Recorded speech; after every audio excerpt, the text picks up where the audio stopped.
I can read. I can read, but I You're can. alive. Huh? You're alive. Am I alive? Oh. Why is it? We should put on mute all the time.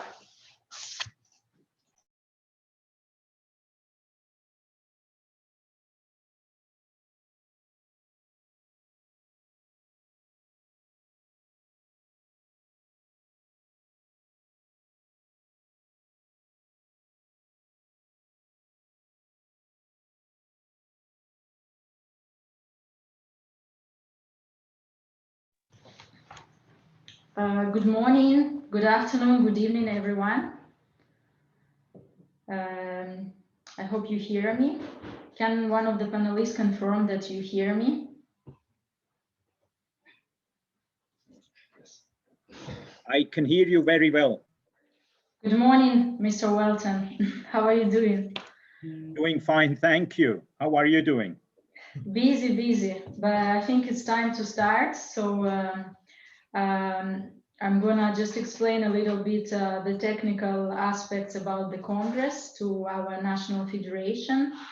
I can see that we have 206 participants from National Federation who are connected now, and I just wanted to remind them that as an attendee of the Congress, you do not have your camera on, so we are not able to speak you. You can only hear us, you're not able to speak either.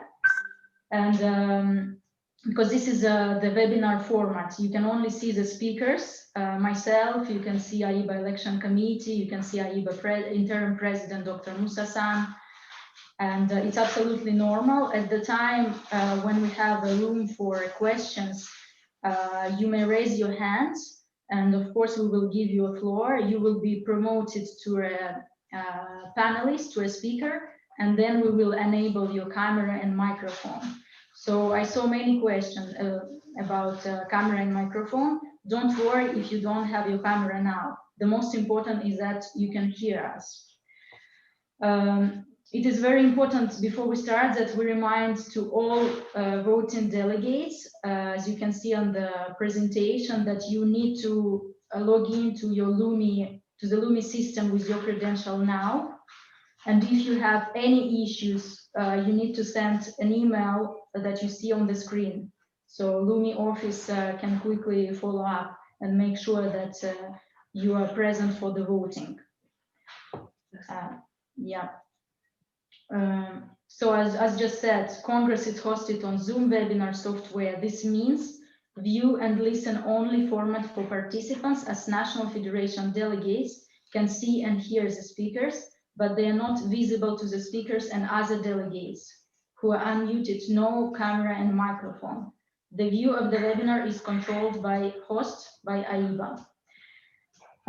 So our recommendation is to use raise hands when there is a question and answer sessions, and for you to use Q&A only for technical issues, because there are many questions will be coming and we will just not be able to answer all, especially if the time is not appropriate.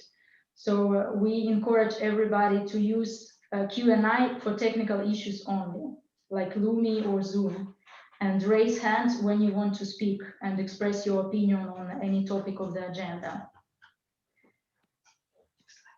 Yes, please. And as we informed you during the test event, today we have interpretation in 4 AIBA official languages. We have English, it's a regional language, and we have interpretation in French, Spanish, Russian, and Arabic. So if you want to hear in a different language than English, you need to click on the button interpretation as indicated on the screen.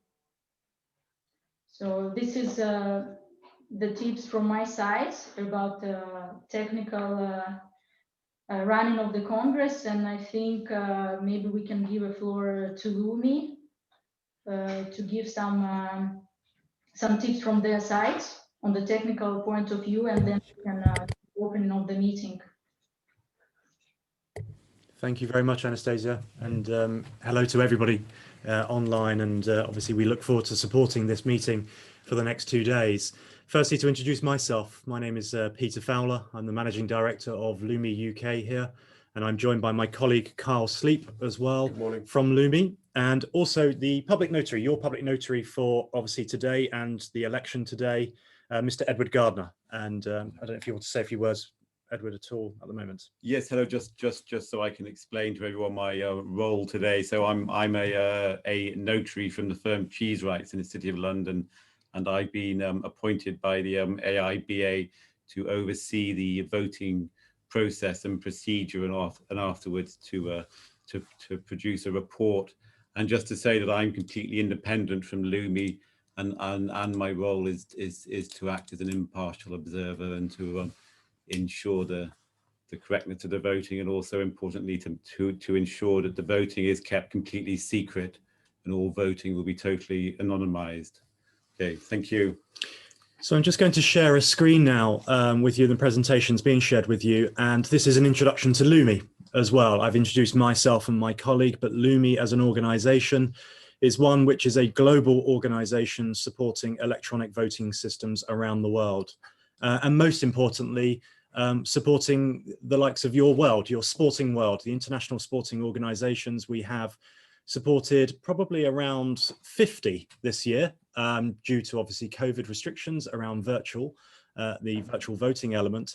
And that includes the likes of the IOC, who we supported with their session to conduct all of their voting.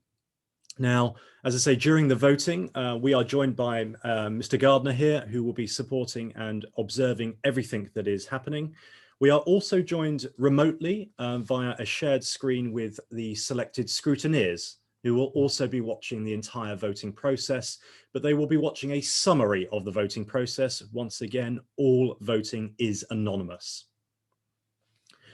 What I want to talk you through now then is, of course, most importantly, connecting to Lumi and how to vote, and we will do a test vote. I can see many of you have already joined the platform.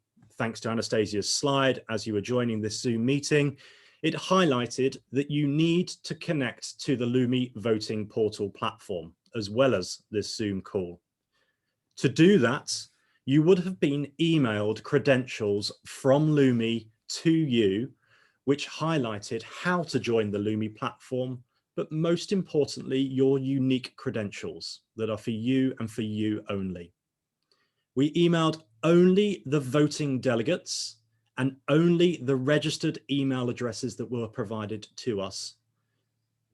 And those emails were sent to you. Now, in order to connect to Lumi and to make sure that you are, one, registered into the meeting for the roll call, but importantly, ready for the voting, you must open up a browser page. So that is either Google Chrome or something, of course, that you typically use, but we do recommend Google Chrome as the platform of choice. Once you have opened Google Chrome, you then need to navigate to web.lumiagm.com. You will then be presented with a please enter the meeting ID.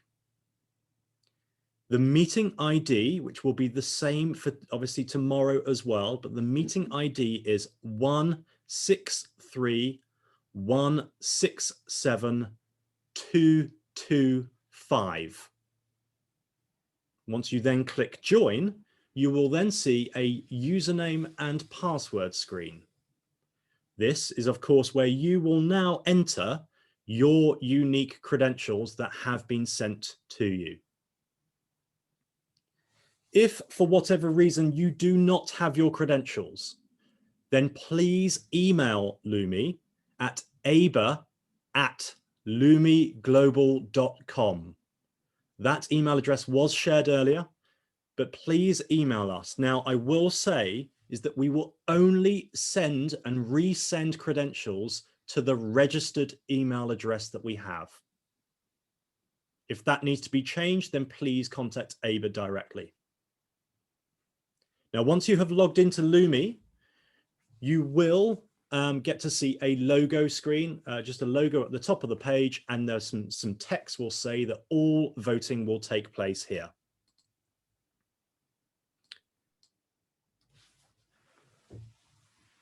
Before the voting starts, and before any voting starts, we will instruct you to move back to the Lumi voting portal platform. You're listening to Zoom now, you're seeing a Zoom screen right now, but for any voting matter, please go back to the Lumi voting portal platform. You can stay logged into that throughout the day. In order to minimize Zoom, to get back to your browser, you simply click on the minimize icon in the top right-hand corner. If you do not see that minimize icon, just click escape on your keyboard on the top left-hand corner to reveal the minimize icon. Once again, all voting takes place within the Lumi voting portal platform. Every vote that takes place today will be conducted by your public notary, Mr. Gardner. He will state that the vote is about to open and you need to move to the Lumi voting portal platform, and he will state when the poll is open. We will give you plenty of time to cast your vote. On average, 1 minute per question, and where we have the presidential elections, we will give up to 3 minutes. Mr. Gardner will then inform you when you have 20 seconds remaining for the poll. The poll will then be closed by Mr. Gardner and you can no longer change your mind. This is an important screen once again to remind you that no voting takes place in Zoom. All voting takes place within the Lumi voting portal page. And once again, you will simply minimize Zoom to navigate back to your browser where you are logged into Lumi to then cast your votes. And once again, the voting will only appear when the vote is announced by Mr. Gardner. To cast your vote, you simply click on your desired choice. When the vote is open, you will see the motion text, you will see the voting options available to you, and you simply click on your desired choice to cast your vote. In my example to you right now on this Zoom screen, this is a yes, no, and abstain question. And you can see that the voting options appear on the screen and you simply click on your desired choice. It will become highlighted in blue. A vote received message will also appear just above the voting options. Now you can change your mind whilst the poll remains open. And to do that, you simply click on your new choice. That becomes highlighted and the vote received message will also confirm that voting change. You can cancel your vote as well whilst the poll remains open by clicking on the cancel button, and then you are free to recast your vote whilst the poll remains open. Now, as I stated, this example is a yes, no, and abstain question. Of course, when we are running the elections, the candidate names will appear on your screen and you will simply select your desired choice. In the same way, there is no submit button, no send button. You simply click on your desired choice. So what I'm going to do now is I'm going to stop sharing my screen. And what I think is good to do right now is to have a test vote before our roll call and before we obviously inform you as to the number of NFs that are present right now and registered in the Lumi platform. I would like to do a test vote. Now, perhaps I will hand over to Mr. Gardner to run this test vote, but I will remind you once again, all eligible voting members, please now move to the Lumi voting portal platform, and Mr. Gardner will now open the vote for this particular test.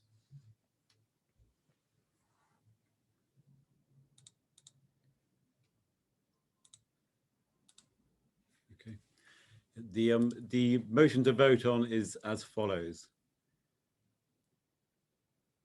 The weather will be sunny tomorrow. The poll is now open.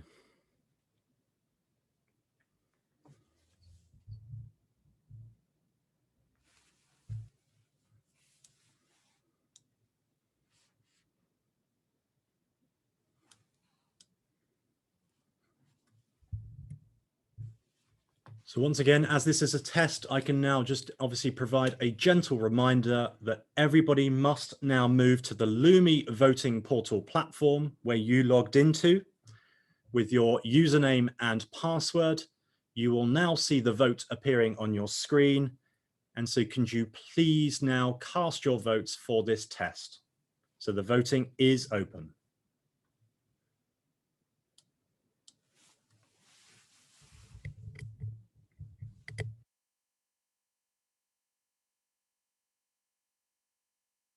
It's 2 minutes for this first test. You can see there's a few people.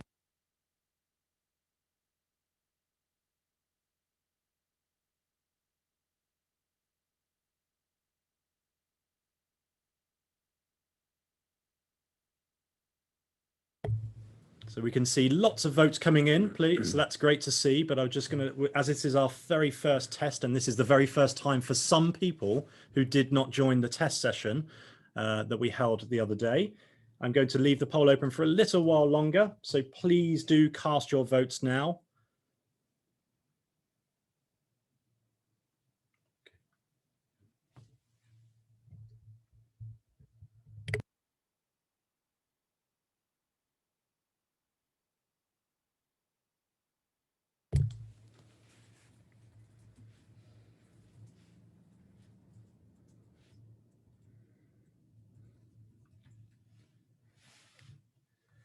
The poll will close in 20 seconds.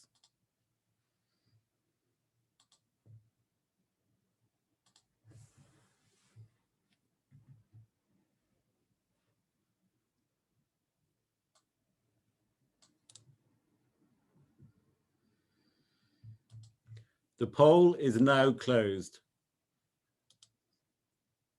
Okay, so once again, all voting delegates, you can now move back to Zoom, where we will shortly share the result with you from this very first test. The results of the voting are as follows. There was 139 possible votes, 16 abstentions and blank votes, and 123 valid votes were cast. Yes, 101, no, 22. Thank you.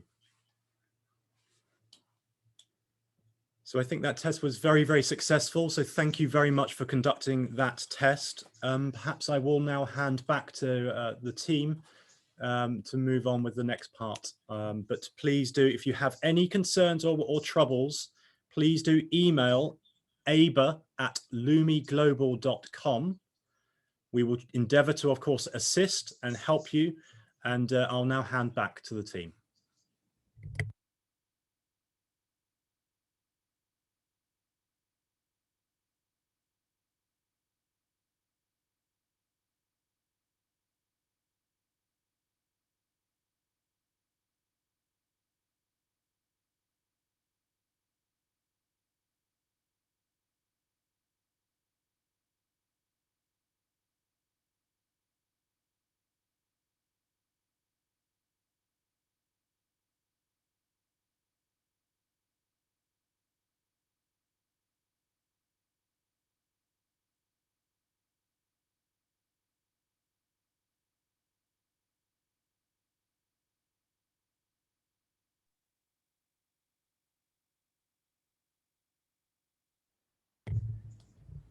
Anastasia, we can't currently hear you. I don't know if you are speaking. Yes, hello. I think the opening of the AIBA Congress is by AIBA Interim President, Dr. Mustafa.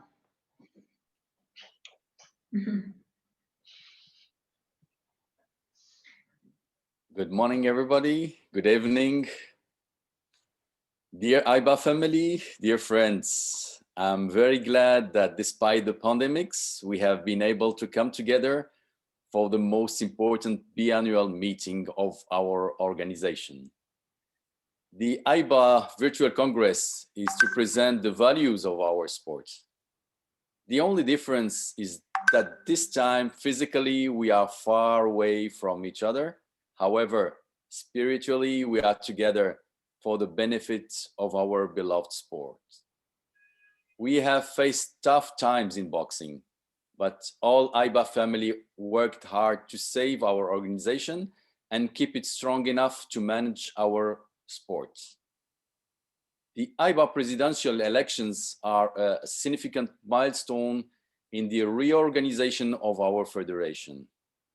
The future of AIBA is now on your hands, and you all, the main AIBA governing body, are about to make decisions that will have a direct impact on our future. Not only does the presidential elections take place in our agenda, but also a fundamental reform of the new AIBA constitution. Now we are just one step away from introducing a global change to our sport, making it healthier and more transparent and ensuring integrity. Today, I would like to call for unity. In those tough times when we are facing ongoing problems and ongoing pandemic, we can still stay strong and move towards our athletes' dream.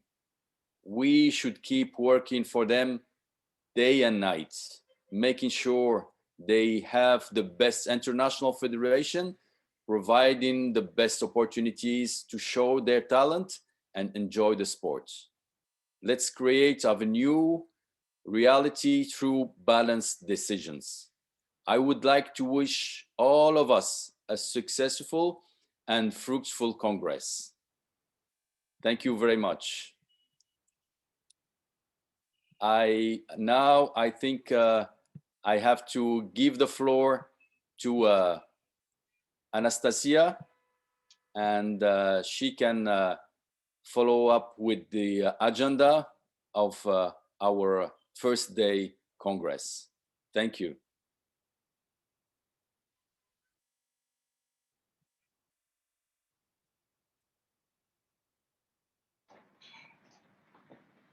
So now the next point of the agenda is the roll call, and I will ask Lumi office to inform us how many national federations are connected to Lumi system.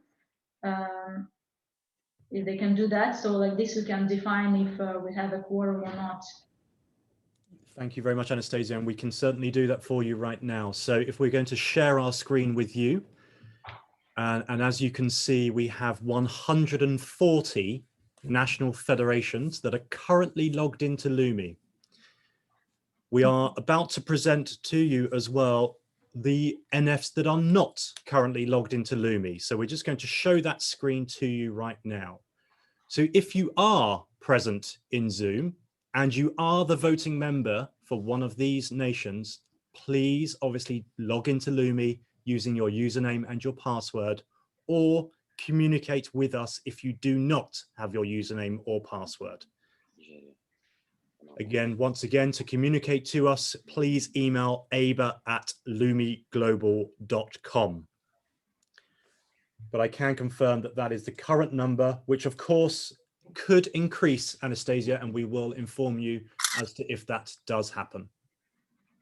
If I may suggest, maybe with the approval of AIBA interim president and the election committee, that we give some time to all those federations to join. I don't know, maybe 5 or 10 minutes. So if you are present, I will repeat, as Peter said, please let us know now that if you have any issues to join to Lumi, so we can support you through the process to connect to Lumi. So Anastasia, we can see that one national federation has joined. We've updated the list now, so we are at 141. Okay.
Just one further update there, Anastasia. We've just had one further login, so we are now at 142, and the list has been updated.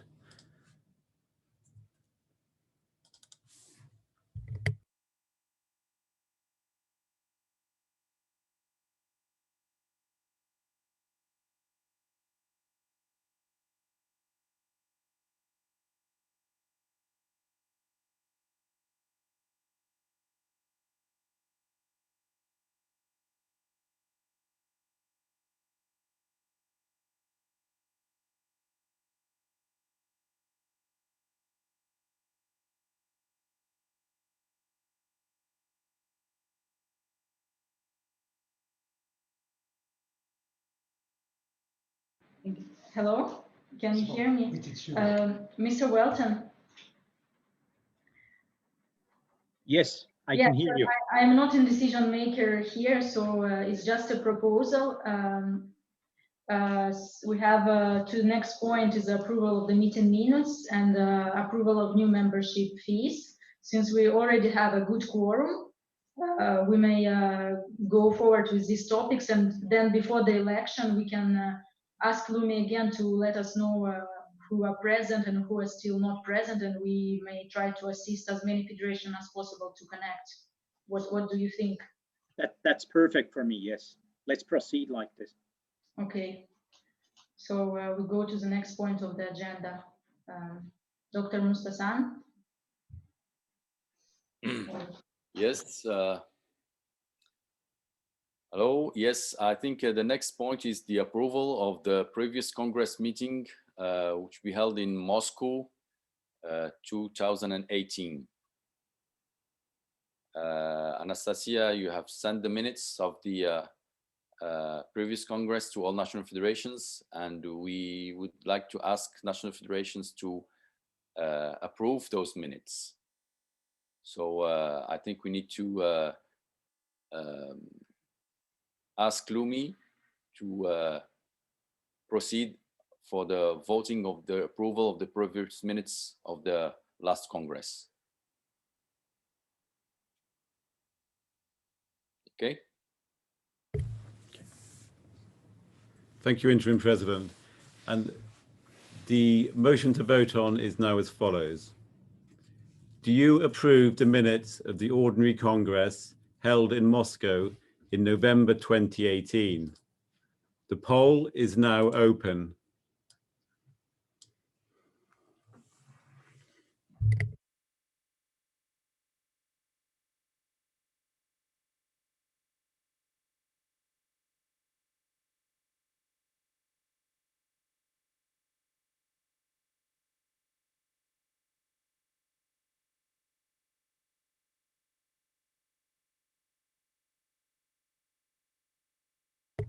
Once again, as a reminder, all voting delegates, please now move to the Lumi voting portal platform to cast your vote on this motion.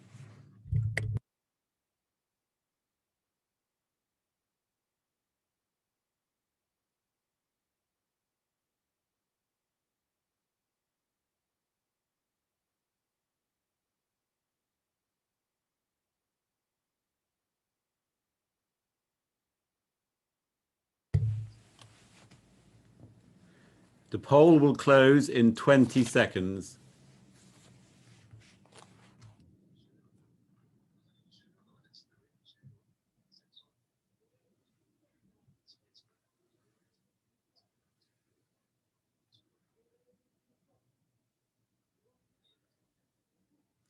The poll is now closed.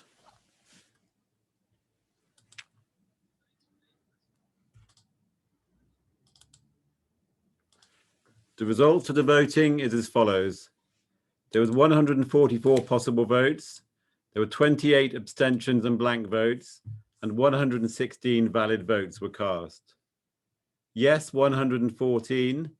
No, 2. Thank you, Mr. Interim President. Thank you. Thank you very much. So minutes approved. Anastasia, can we go to the next item of the agenda? Yeah, I was just see that there are many people, 9 people who raised hands. So I don't know if we take to see if they have any question. It's probably they have a question about the minutes. Should we take this question? We have Yes. 9 people who wants to speak. Yes, please. Okay, so we go one by one. I'll take the first person, Mr. Moses Mohangi.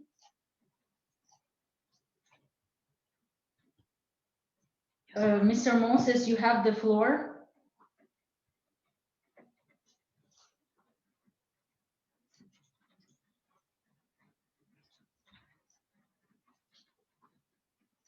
Mr. Moses, you have the floor.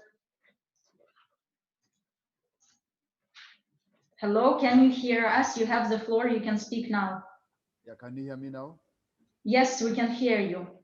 All right, I greet you all. I thank you, but I raised that hand earlier alone when I was trying to access in. That was a long time ago. So it's not for the current subject matter. Okay, no problem, thank you. So then we had another raised hand from Mr. Andreas Anderek. Do you have anything specific to tell to the Congress? You have the floor now. No, sorry, thank you.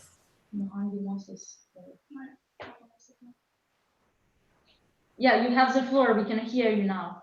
No, sorry, thank you. There's a mistake. Okay, no problem. So that's good. Mr. Alexander Klemenko. And then I give the floor Mr. Martin Hakim.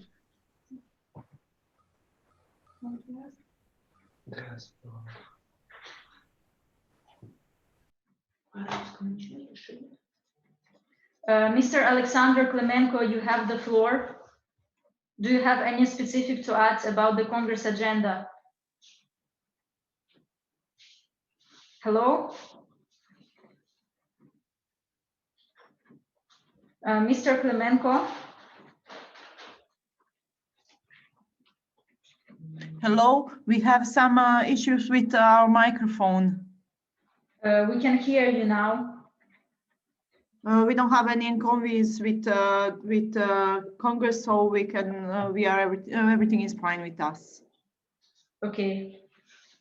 Okay, sorry. Yeah, if anyone raised the hand before and you don't have any specific topic now that the issue is resolved, you have a possibility to reverse raise hands, so to cancel. Please do so we don't lose time now. Thank you very much. And I will try to give the floor to Mr. Flavio Furtado. Mohamed Nahasia. No, I think he. Yes. Yes.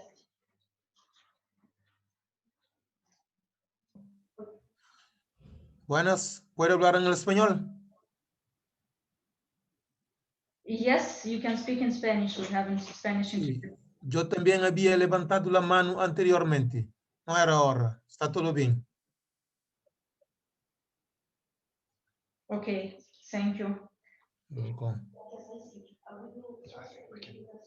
So what I will do now is just that I will lower all hands, and if anyone has a specific question about the current point of the agenda, please raise the hand again, but all hands will be lower now, okay? Thank you.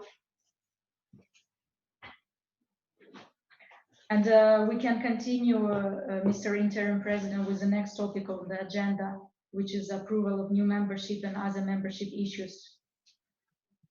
Yes. The next point is the approval of IBA new membership and other membership issues. Next.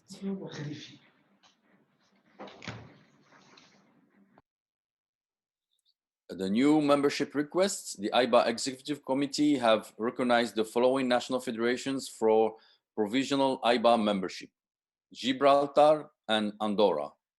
In accordance with the Article 11.2 of IBA statute, IBA Congress ratifies the decision of the executive committee and admits the provisional member as a national federation. Can you please, if you have any question about this new membership request?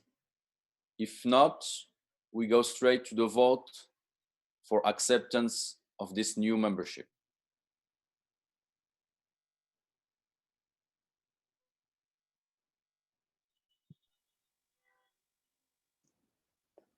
Hello? Yes? Hello? We can go to the vote right now. Hello? Yes, sir. Yeah, can I vote right now? Yes, you will have the possibility to vote as all the national federations for the new membership requests. Okay. Thank you. Okay.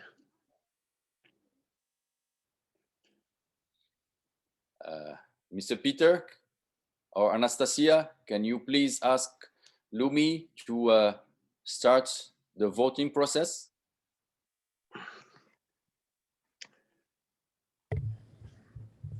Yes, we can. This is Lumi here. We can certainly open and move to the very first vote. This is vote 1 of 2 on this particular item. Just to inform you that we now have, before this vote, currently 147 national federations have now joined. We've had a couple of new national federations join. So just to inform you, that is 147. But I will now hand over to Mr. Gardner to open the votes. Thank you. And the next vote is as follows.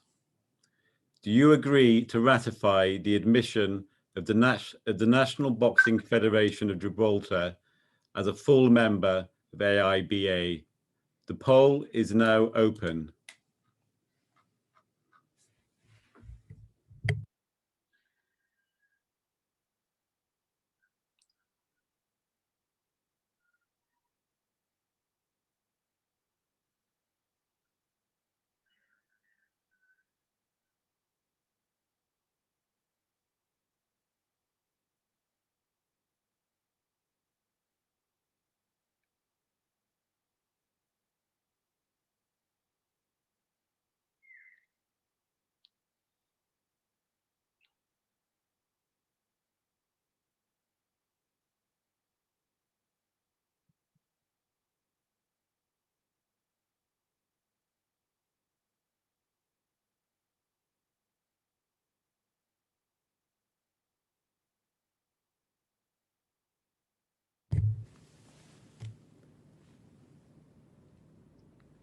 The poll will close in 20 seconds.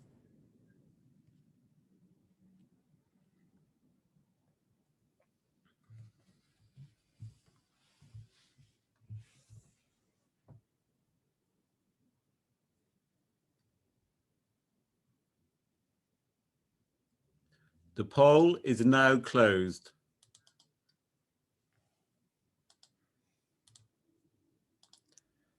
The results of the voting are as follows. There was 148 possible votes. There were 14 abstentions and blank votes, and 134 valid votes were cast. Yes, 131. No, 3. Thank you, Mr. Interim President.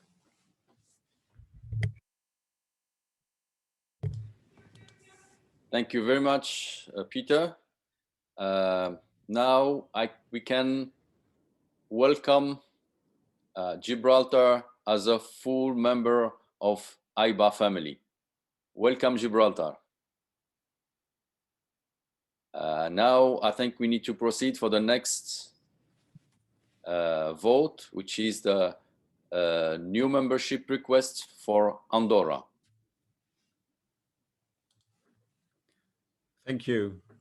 And the next vote is as follows.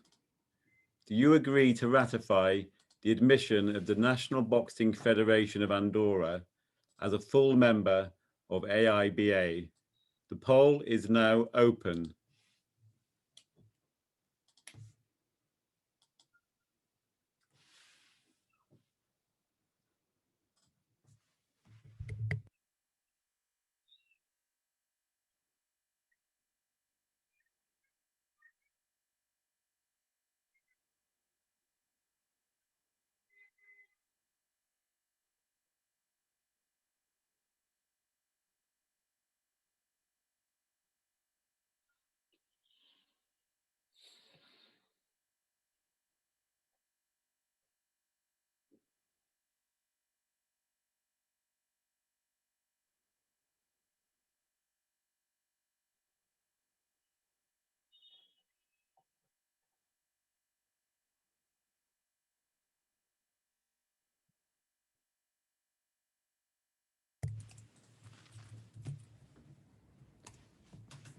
The poll will close in 20 seconds.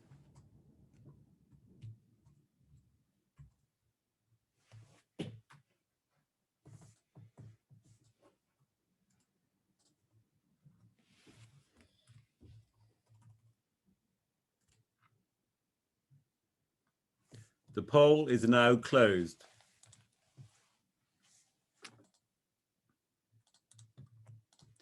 The results of the voting are as follows. There was 148 possible votes. There were 11 abstentions and blank votes, and 137 valid votes were cast. Yes, 134. No, 3. Thank you, Mr. Interim President.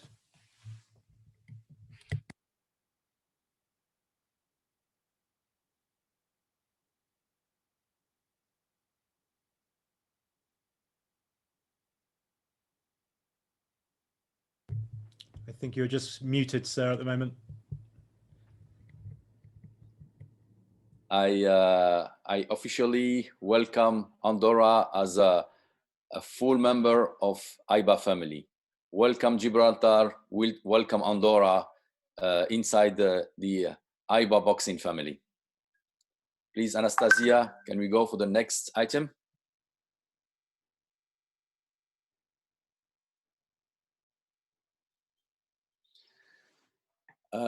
Yes, I have the pleasure and the honor of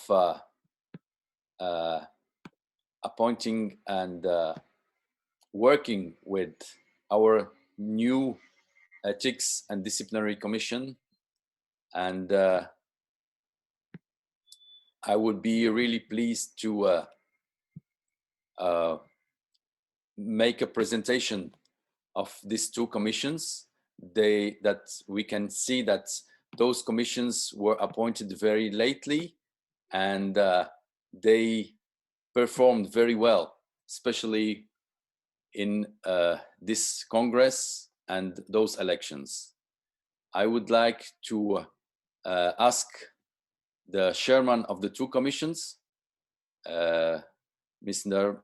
Bernard and Mr. Francois, to present themselves and to present the members of their commissions.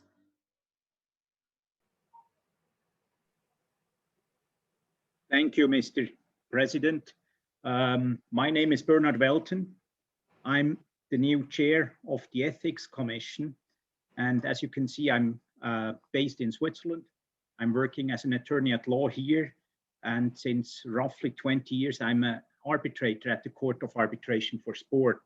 So I'm pretty much involved since a long time into sports, and it's a real pleasure to sit here in the Ethics Commission of AIBA and have the chair. The other 4 members of our commission, you can see the vice chairman, it's Mr. Henry Bix from USA. To be honest, we didn't have our introduction yet, but it will follow after the Congress. So he's a professor of law in Washington, University of St. Louis. Then we have Mr. Mike McNamee as a member, professor of applied ethics in Swansea University and Leuven University in Belgium. He's from UK. The other member, Mr. Malek Badri, is also working as an attorney at law, legal director of Saudi Football League. So we have someone joining from another sport, as I'm also coming from football. Welcome to him as well. And the 5th member, luckily we have a woman here. I'm looking forward to work with Mrs. Erika Riedle. She's an attorney at law and working at the FEI Tribunal. She's Italian-Swiss citizen. So it's really a pleasure to chair this commission, and I'm looking forward to work with the executive committee and everybody here. And thanks a lot for giving me this trust, and I hope I can fulfill this trust for you.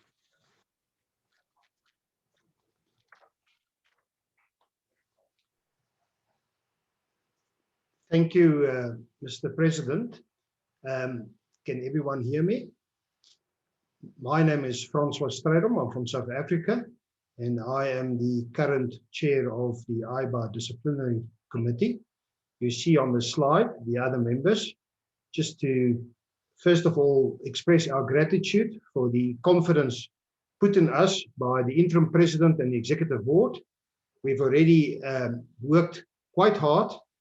We've had our first disciplinary case, and it took many hours of our time, but we were happy to serve IBA. And I want to say just a little bit more than what you can see on the screen. I'm going to start with the lady, Ms. Alexandra Monkhouse. She is an attorney in Toronto, Canada, and she does mainly labor law or employment law matters, and especially class actions against employers.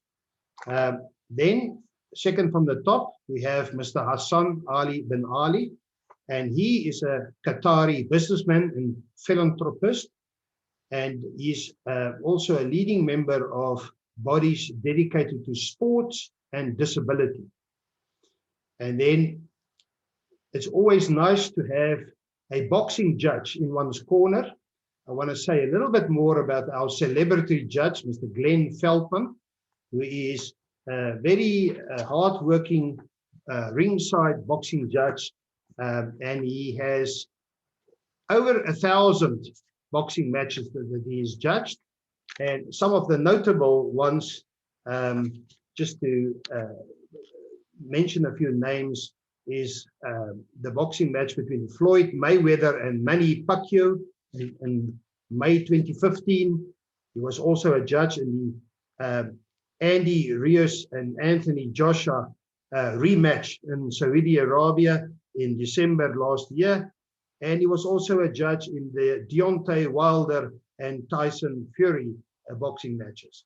So we have a very experienced boxing judge. He's from Connecticut in America. Myself, I am a practicing lawyer and advocate, barrister in English terms, in practicing in Johannesburg in commercial and sports law. May I just use this opportunity, both Mr. Welton and myself, and a lady from Canberra and Canada, Catherine Ordway, served on the election committee, and as you know, there was some drama yesterday, and also some hard work before that, but I want to express my gratitude to my colleagues on the election committee for the hard work done. We've been very, very busy the last 2 months, but it is a pleasure and a privilege to serve the member federations of IBA. Thank you very much, Mr. Interim President. Thank you very much. As you have already presented the election committee, Anastasia, can we go for the next point of the agenda?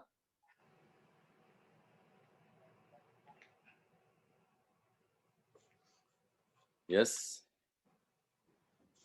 Yes, Anastasia is trying to correct something with the interpretation, but I think we can move to the following point of the following point on the agenda, meaning the IBA election.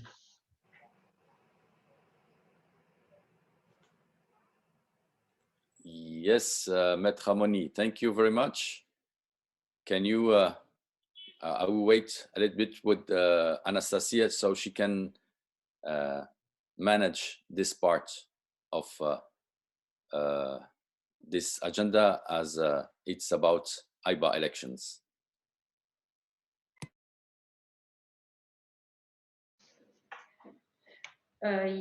Yeah, I think we give the floor to Mr. Welton as the chair of IBA election committee. If you want to explain, Claude, that according to IBA statutes, if interim president is running, then the chairman of IBA election committee appoints the chairperson for the IBA election. Is it right, Mr. Welton? Absolutely, you're doing a fantastic job. Thank you, Anastasia. So thank you very much. I will take over then for this agenda point number 7 and all the sub points that you see on the screen right now. It's an honor to chair this election for me. It is a very important election. Even if I'm only involved since October, I realized that AIBA is standing in a very, very important position for the moment, especially looking at the IOC. And with this, I first want to express a little bit my worries in the behavior that I've seen from certain persons now in the last few days. For me, that was really sort of shocking. And I'm sorry that I have to mention this in this way. I know it's a lot on stake to have a new president, but we are all adult people. We are all involved here in an international federation, AIBA, and at least what I would have expected, it's a lot of respect and friendship with the common scope to promote boxing in the world, and especially to re-establish boxing as an Olympic sport. But what happened in the last couple of days, it was the contrary. And it shows to me that it's really a crucial point where we are standing right now.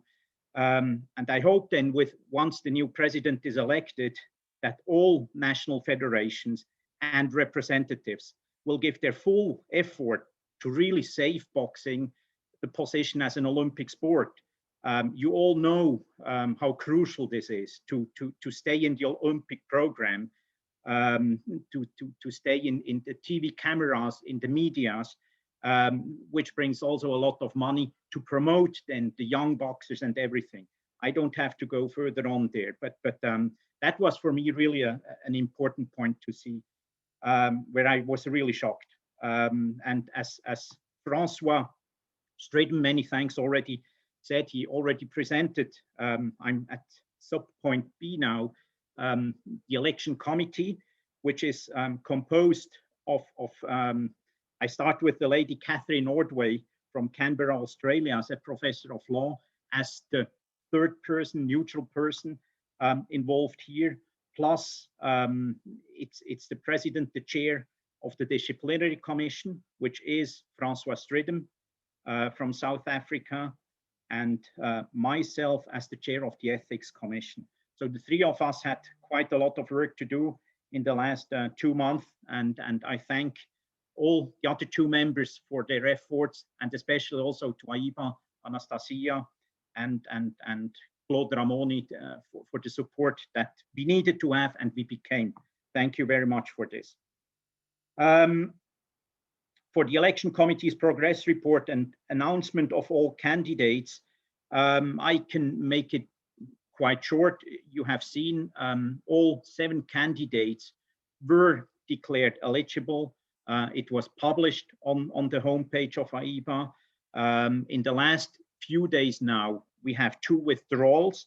It's Mr. Solano Domingo from Dominican Boxing Federation withdrawing, as well as Mr. Rami Al-Mazri from German Boxing Federation.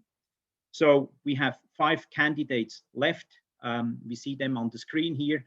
Mr. Al-Ottaiba Anas from United Arab Emirates, Mr. Umar Kremlev from Russia, Mr. Mikhailov Suleiman, Azerbaijan, Mr. Mohamed Mustasan from Morocco, and Mr. Boris van der Vorst from the Netherlands. All these 5 candidates are fully eligible in the view of the election committee. So from this point of view, there's nothing stopping us to move ahead.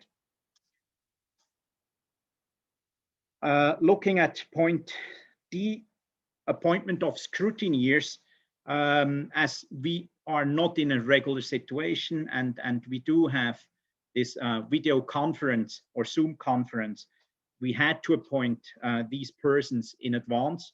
You see them listed now because they need to have access to the Lumi system to control the votes and everything. So that's why we took this a little bit in advance of the Congress. And I think from the national federations, there are no comments. If there's any comment, Anastasia, please let me know. If not, I think the 5 scrutineers are duly appointed by the election committee, and we can move ahead then with the next point, which is the explanation of the voting system.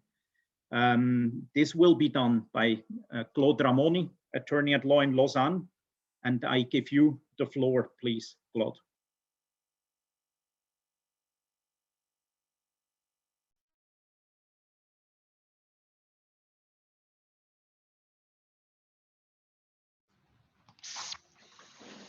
Yes, hi everyone. I know you cannot see me because I'm in. Okay, good. Good morning, everyone. This is the explanation of the way the voting will take place, because the voting system is provided for in the IBA statute in Article 32.1, and some points have been clarified by the election committee to be sure that everything was in order. So the principle is that in order to be elected as an IBA president, what is required is an absolute majority, which means that more than half of the votes which are recorded and valid. This is basically the principle. And if this happened during the first ballot, then the president is elected. If this does not happen, then there are a second and other ballots which will take place, and each time you will have one member has been dropped off. So for the first ballot, we will start with the first ballot with all 5 candidates. Then if one candidate has more than 50% of the valid votes, then he is elected. If not, then we need to go to the second ballot. And if there is a draw, there is absolutely no effect on a draw, because in the first ballot, if there is a draw and no one has absolute majority, then the vote will continue. Then we move on the second ballot on the following one. So the second ballot will start again with the 5 same candidates. So there is no elimination of the first ballot. Then the 5 candidates will do the same way. You will have on the Lumi system the 5 names and to vote on your preferred one. And then it's the same system. The difference is that the candidate with the lowest number of votes will be eliminated from the vote cast, and then we'll go to the third ballot, and then to the fourth ballot, and fifth ballot, and so on, until there are only 2 candidates left. Then what happens if there is a draw, which is interesting. So if there is a draw and someone has more than 50%, then the draw has no effect, because then in any case, the one with the majority votes will be elected. If there is a draw between some candidates, but no one has more than 50%, what happens is that all candidates, if the draw is between candidates with the lowest number of votes, all candidates with the lowest number of votes will be eliminated. What this happen, there are some cases when it will not happen. First, if there is a draw between all candidates, then there need to be a rerun. And after the rerun, there is still a draw between all candidates, then the chairman has a casting vote. Another possibility is also that there is a draw between all candidates except one, who has more votes than the others, but not the absolute majority. Then if this happens, then the ballot will be rerun between the candidates with the lowest number of votes.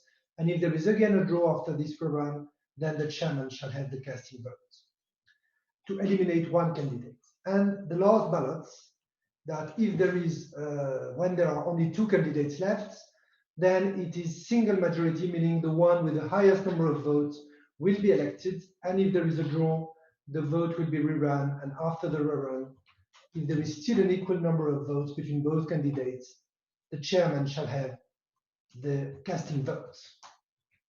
So I hope it was clear enough. I think what we will probably do, Mr. Chairman, is that we'll go to the presentation of the candidates, and perhaps just before the voting, we'll double check if there are still any issue of understanding or technical issue before we move on for the vote.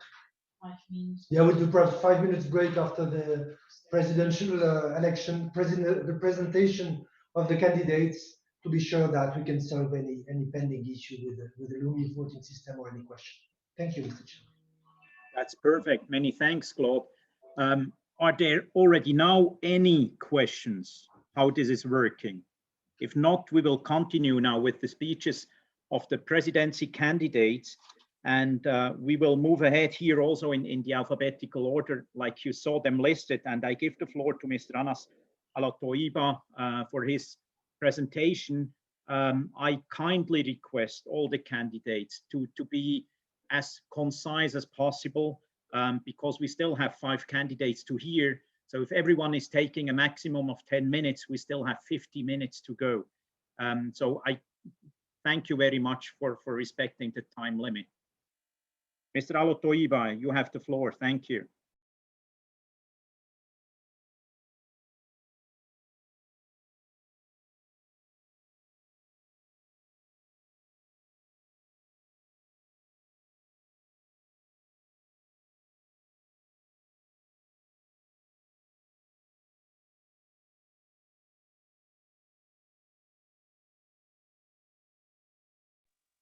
Anastasia, do you see him logged in?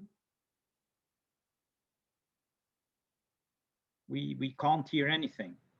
Yeah, we just need to move him as a panelist. If you okay. can, for 2 minutes, we just need to accept him as a panelist. It takes... Okay, very good. Thank you.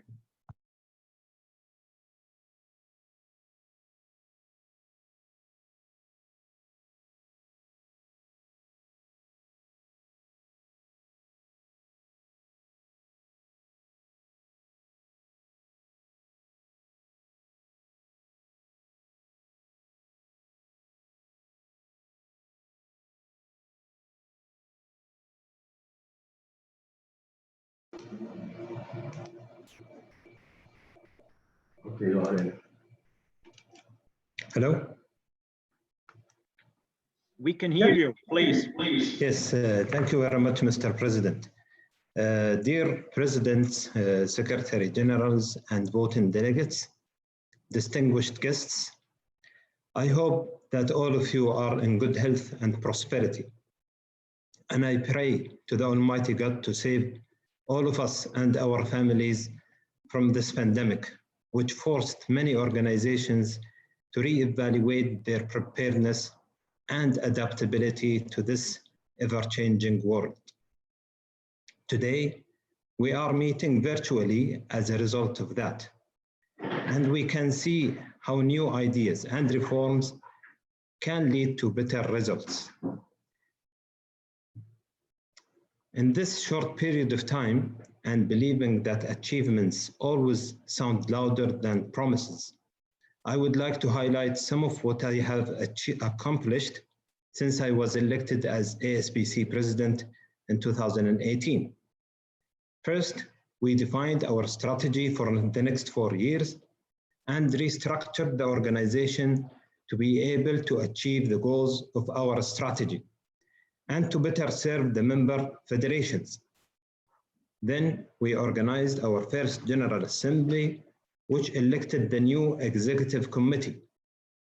38 federations participated, representing 88% of the total number of eligible Asian federations, which is a new record. Then we started to negotiate with our strategic partners and sponsors, which resulted in increasing our financial resources by 100%, which was utilized wisely to increase the level of all participation of the athletes in Asian competitions, as indicated in our published annual report. As a result of that, the participation was indeed increased by 25% of the total number of boxers and 50% increase of the total number of female. Having said that, we are now working to create a fund governed by a committee to assess the federation's needs and support them directly for the best interest of their boxers. In terms of operations, the following championships were organized so far, taking into consideration that 30% of the RNJs came from outside the Asian continent. That in fact led to neutrality of the results, and at least 30% of all officials are female. The first ever schoolboy championship in Asia with participation of 150 boxers from 25 federations, the first ever junior girl championship, Grand Slam Asia which is a totally new project in IBA and covered the entire cost of all participants, including their tickets, accommodation, and awards for winners. The first ever under-22 championship in Asia, which will be organized next year, and it was delayed due to the pandemic. We also continue to organize our usual continental championships, including elite, youth, for both genders simultaneously. In addition, the following number of educational programs for boxers, who are the leaders of tomorrow, coaches, and RNJs, were organized virtually despite the pandemic limitations. It is worth noting that these programs reached more than 100,000 people around the world. These are Back to the Ring, Women Empowerment and Building Skills, Choosing the Rightful Winner for RNJs, How Does a Coach Determine the Future of Boxing, Fair Play Boxing Free of Doping, delivered by the International Testing Agency. In summary, what we have achieved is a result of our deep commitment to our values: transparency, fair play, gender equality, and impartiality. Consequently, we gained the respect of our boxers, the devotion of the national federations, and we earned the trust of our stakeholders who thankfully supported our organization. Therefore, we are not here to only preach our achievements, but to ensure you that we have the right capabilities and commitment to take these achievements along with many new ideas and projects to all of you, and to adapt to the new and continuous changes around the globe without compromising our values and goals. Let's recall what happened at the London and Rio Olympic Games when some players saw their dreams fade away in front of their eyes and in front of the world's eyes. Surely we don't want to see this happening again. Such accumulation of unfortunate events have led our beloved organization that govern our noble sport to be in this situation that forced the IOC to suspend IBA as an Olympic body. I believe that IBA, with its long heritage of nearly 75 years, deserves the best of all of us, and we are here to serve the best interest of our boxers. Finally, there should be no limits to what we can achieve together through materializing your support in voting for fresh and new ideas that can drive IBA forward in accordance with the Olympic Charter. I understand the tremendous pressure on some of you, but today it's your choice to make the right decision. Thank you very much for your continuous support and trust. Thank you very much, Mr. Al-Riba. Thank you. So we move to the second candidate, which is Mr. Umar Kremlev. You have the floor.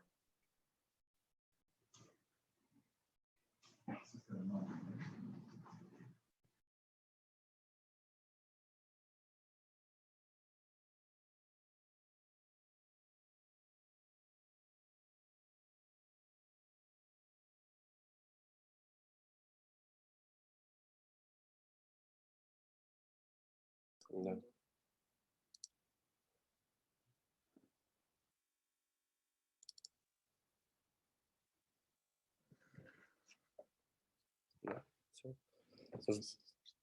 Меня слышно? We can see and hear you, yes. Здравствуйте. Я очень рад приветствовать комиссию по выборам и своих коллег, членов исполкома, своих коллег, президентов национальных федераций. Все, что хочу я сказать, очень много сказано, но главное надо делать. Кто-то будет говорить, а мы будем делать, показывать делами свою работу. Все, что я буду делать, это моя работа. 24 часа работать в интересах национальных федераций, в интересах спорта, в интересах всех менеджеров, которые работают в системе бокса. Я хочу сказать, что все, что делает АИБА, это во благо нашего любимого спорта бокс. Я душой и сердцем с вами. Я очень благодарю все национальные федерации, которые меня поддерживают, которые высказывали. И я заверяю вас всех, в короткий срок будут решены все проблемы АИБА. И мы это сделаем не на словах, а на деле. Спасибо вам всем национальным федерациям. Благодаря национальным федерациям сегодня существует АИБА. И мы должны объединить все боксерское сообщество. Мы должны АИБу вернуть в олимпийскую семью. Одна из главных задач будет наша. И мы это вместе сделаем, потому что я иду вместе с национальными федерациями. Я буду работать ради бокса, ради настоящей семьи боксерской. И чтобы не говорить долго, я хочу показать свой ролик, свою работу. И то, что мы будем применять, это именно в АИБА. И каждая моя работа – это поддержка каждого континента и каждой национальной федерации.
Мьют нужно сделать.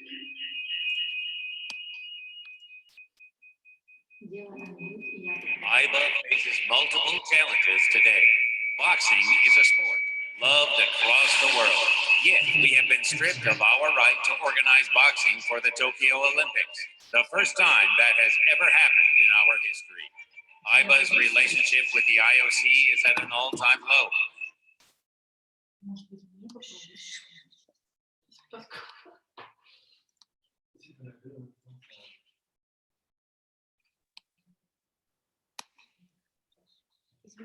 It seems that the tone of the movie was a little bit late now. Do you still have anything to add, Mr. Kremlev? I'm sorry. Hello, can you hear me? Yes. Yeah, I'm sorry, but I think we had a technical issue. I'm not sure if you could listen the video properly and if you had a sound. The sound came only afterwards. So So- during the video, there was no sound. But We are sorry for this and we will try to rerun the video once again. Sorry for this technical issue. okay.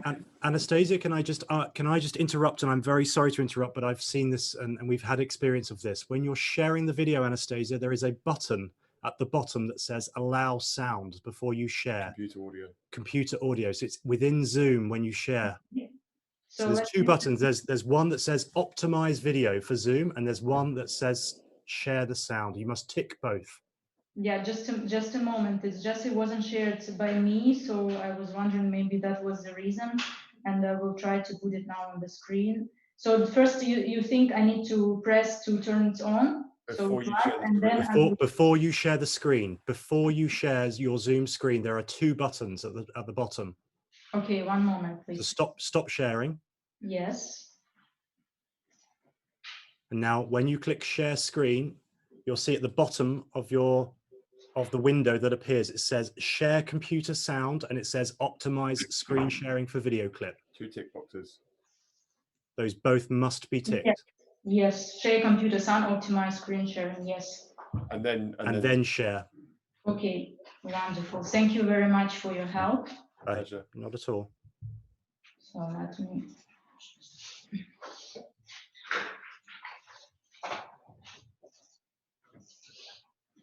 IBA faces multiple challenges. Is it working or not? Not yet.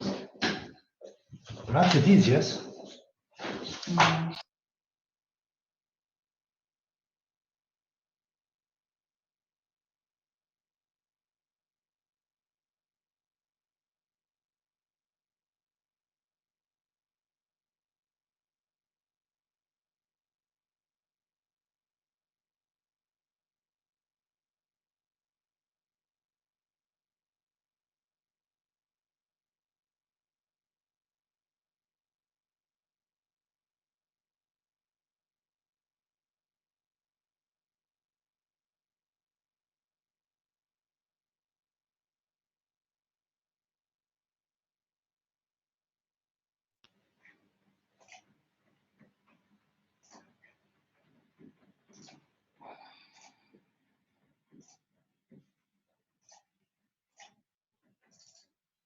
IBA faces multiple challenges. Is it working now? No video. I don't know, there's an issue with the video then. Где ты нажимала кнопку внизу? Давай я попробую. Давай.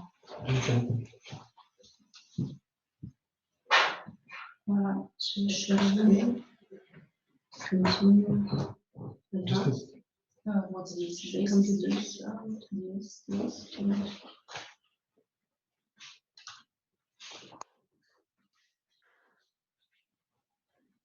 Ah, c'est bon.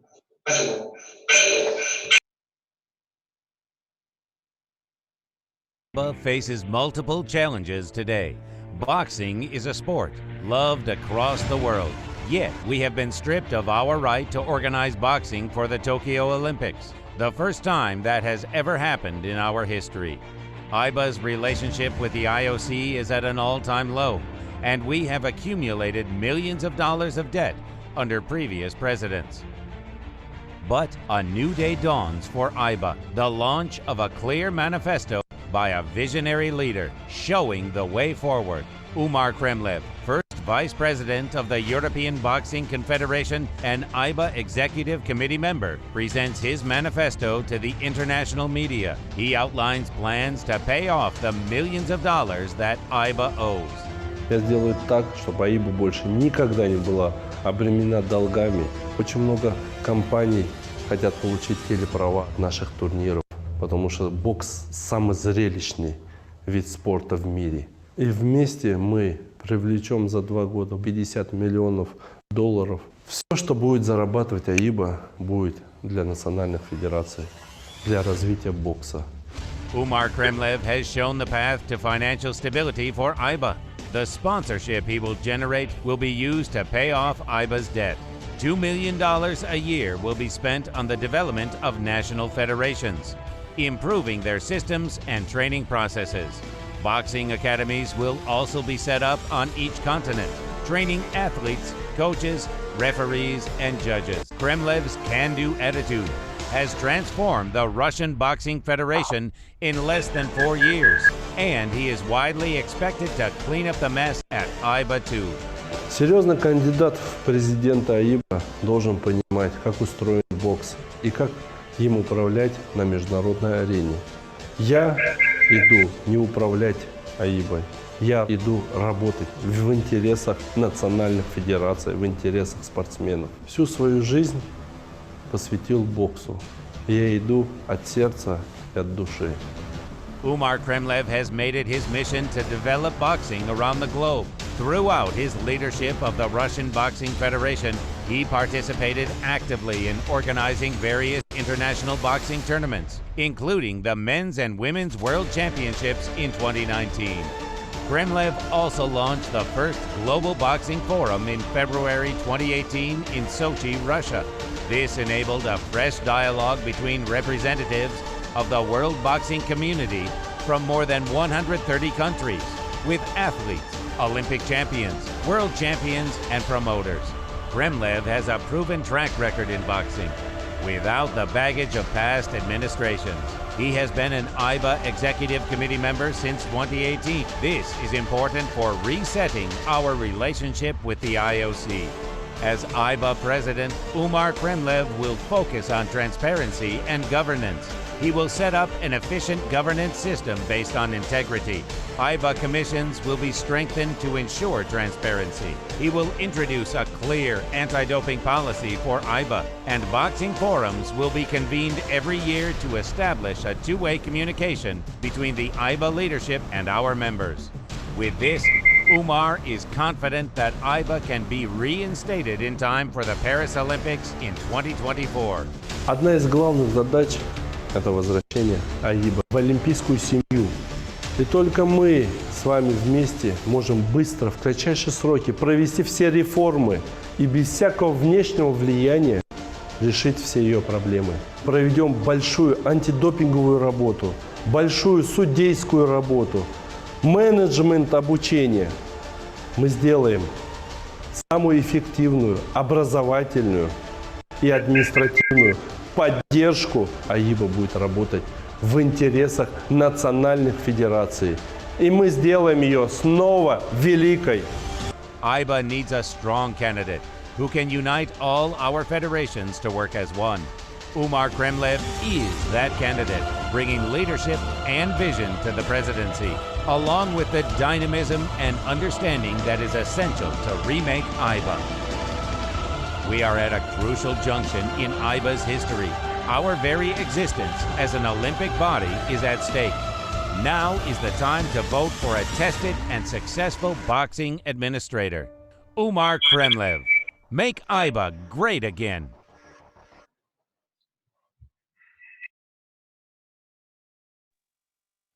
Thank you very much, Mr. Kremlev. We will then move ahead with Mr. Suleiman Mikhailov. You have the floor, please.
Mr.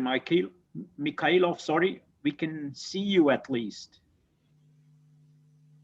but I can't hear you so far.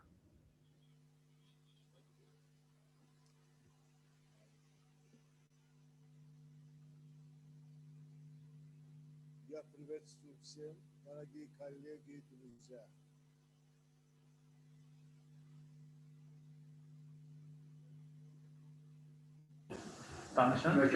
Дорогие коллеги и друзья, я очень рад видеть сегодня вас всех здоровыми, так как я каждый день мы живем под большим риском потерять родных нам людей.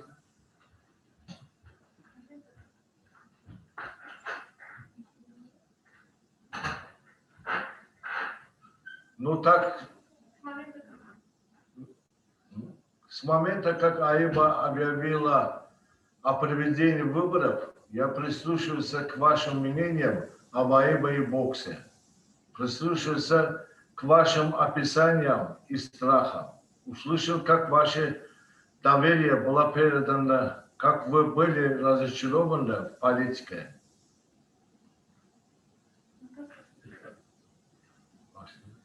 Но также услышал о вашем желании спасти бокс и защищать наших боксеров, о желании увидеть нового лидера, которому вы смогли бы доверять. Лидер, который сможет решить проблемы, которые важны для всех нас.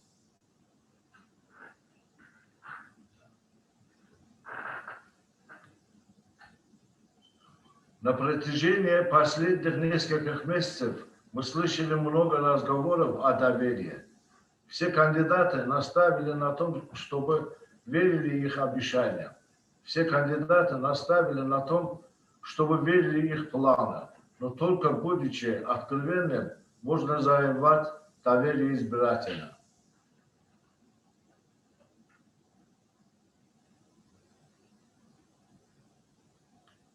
Мы, кандидаты, не должны обманывать наших избирателей. Мы, кандидаты, не должны навязывать нашим избирателям пустые надежды. Чтобы завоевать доверие наших избирателей, наши обещания должны быть реальными.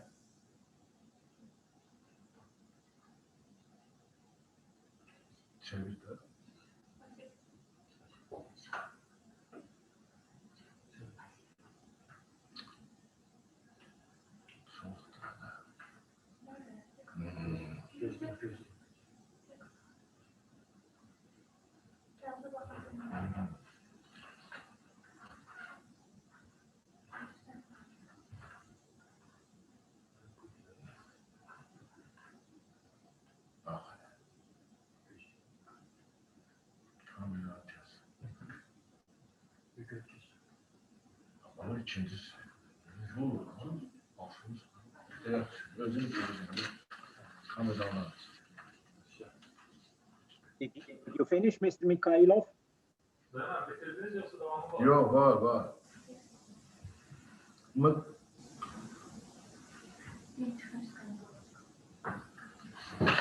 Valla, çok az kamera.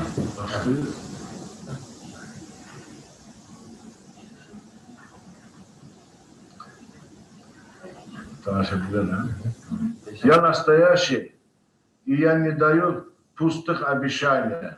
Я хочу завоевать ваше доверие к себе и к своим обещаниям.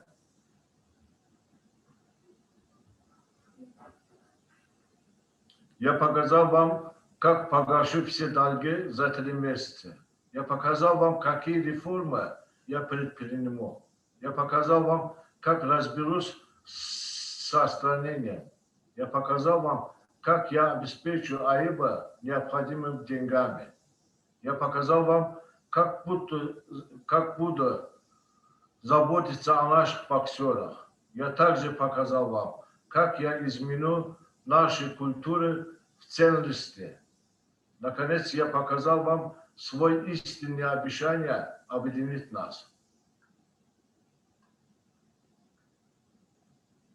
Я здесь для того, чтобы попросить вас проголосовать за того, кто сможет вынести изменения. Я тот, кто сможет вынести изменения и вернуть нам достоинство. Присоединитесь ко мне, если вы хотите изменить АИБА с помощью лучшего управления. Присоединитесь ко мне, если хотите увидеть новый АИБА со стабильными финансами. Присоединитесь ко мне, если хотите видеть справедливость в судействе. Присоединитесь ко мне, если уважительно относитесь к гендерному равенству. Присоединитесь ко мне, если вы хотите быть честными в АИБА. Присоединитесь ко мне, если хотите снова участвовать в Олимпийских играх с нашим боксером. Если ты, как и я, веришь в новое будущее, то вместе мы сможем изменить ситуацию. Спасибо.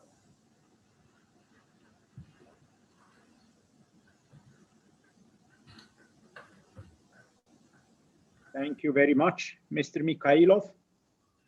We move ahead and the floor is to Mr. Mohamed Mustasan. Siz bunları çekiyorsunuz. Ben boşu çıkarız. Yani ben Kardeşim sözünüzle. Okay.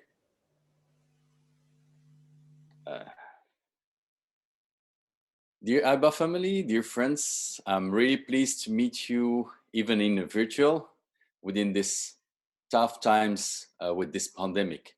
But still, I have a great pleasure and honor to be in front of you today as a candidate for the position of AIBA president. Having been interim president for over 18 months, I believe I have identified most of the issues which any leader have to face on a daily basis as a president of international organization. As you know, I started more than 20 years ago as a ringside doctor and went all the way from boxer's corner to the top positions of the governing body, AIBA. I'm totally committed to boxing. Yes, we are facing a difficult situation in AIBA, and AIBA have to act quickly. I believe that the most important issue that we have to resolve and focus on is the IOC recognition of AIBA as an international Olympic federation.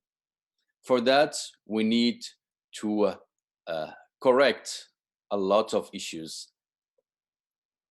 We need to correct our governance, our financial situation, correct our anti-doping doping issues, and also our sport matters. For our governance, I think with the new statutes, AIBA have to open the communication, communication with channel with all national federations, listen to their proposals and inquiries. Now we have an ethics and disciplinary commission totally independent of any interference. I think with the new statute, we will go ahead in terms of the reforms that we are starting, we have started a few months ago. AIBA commissions have to be more active with direct communication between national, continental, and international commissions members. This is the only way to establish a real dialogue with the federations. Also, the gender equity. Not only gender equity should not be only a plan, but a real implementation in all levels of our organization. Yes, we have a big financial issue, and our financial situation should be recovered by making a plan of a sustainable financial plan, by attracting sponsors, TVs and broadcasters, and also resolving the debt with our stakeholders. This is linked to our to correct the sport matters, because the financial situation is linked to creating new competitions more attractive for new generations. With this, we need to give to all national federations the possibility to practice and to participate to our main competitions. How many federations participate to our championship? 70? 80? AIBA family is about 200 federations. Yes, AIBA need to develop new competitions for strong national federations, but also to be closer to national federations who have difficulties or just starting in the sport. We need to see more real boxing activities in all our 200 national federations. We need also to assist the small federations in terms of education, development programs, and coaches and referees and judges courses. But also boxers have to get education in terms of doping prevention and their future. AIBA need to work for national federations, not the way around. AIBA will invest heavily in our new and growing national federations, providing technical, material, and educational support. For the sports, referees and judges system have to be reviewed and then openly shared with and explained to all our partners as media, press, fans, and spectators. Video review was already launched last year, but needs some improvements. But also, referees and judges have to be assisted by using new technologies as sensors and video recognition. I have to be able to receive, and those judges have to be able to receive the statistics after each round. We still strengthen anti-doping program to become a doping-free zone for our federation. To achieve this, AIBA will continue its close cooperation with WADA and ITA, and we will increase the budget for anti-doping education programs for the national federations.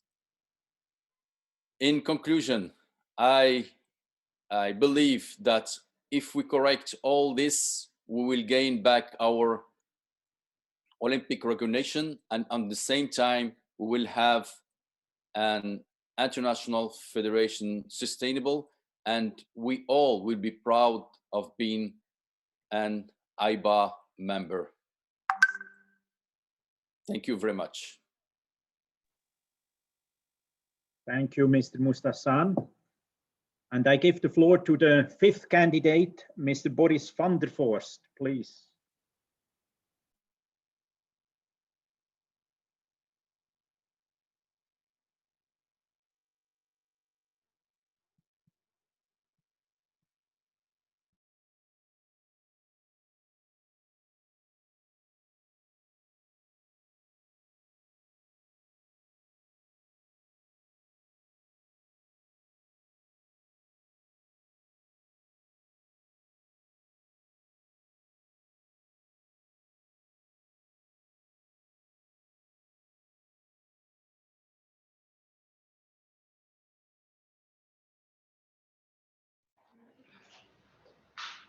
I was just informed that Mr. Boris has some technical issues, so if we can wait 1 minute. Okay, before we have seen him. Yeah, we've seen him before, but he dropped out apparently. Huh? Yeah, we never know when technical issue comes. Thank you. We wait. Thank you.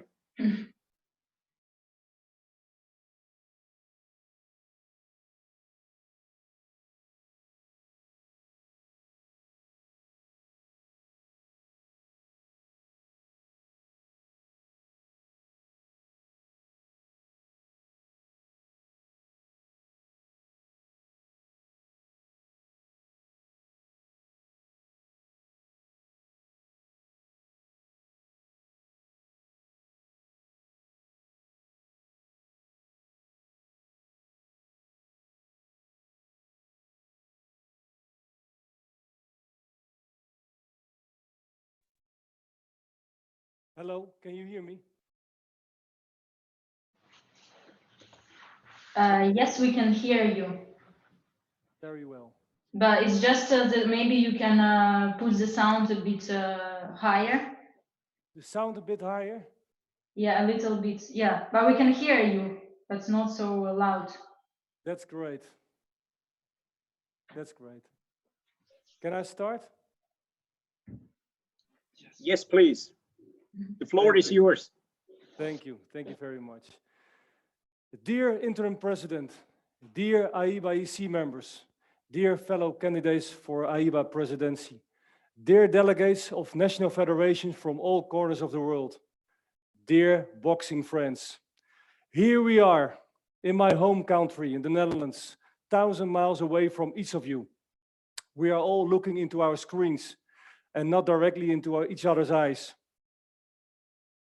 At the same time, the International Boxing Association, an organization that has been entrusted with governing boxing for 74 years, is currently facing its greatest challenge of all time. It is a challenge to recover its Olympic recognition and to secure the Olympic dream of our boxers, or fall apart and send the boxing family into a prolonged period of uncertainty. This is not a usual Congress, but despite the geographical distance between us, I feel closer to you than ever.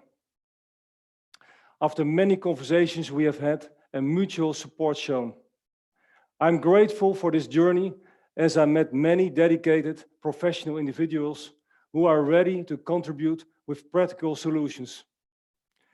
Despite the adversity caused by COVID-19, I feel more motivated than ever to tackle the challenges of the sport that shaped me. Despite the horrible mistakes of the AIBA's past, I am very hopeful that we can overcome anything and secure an Olympic future of our sport.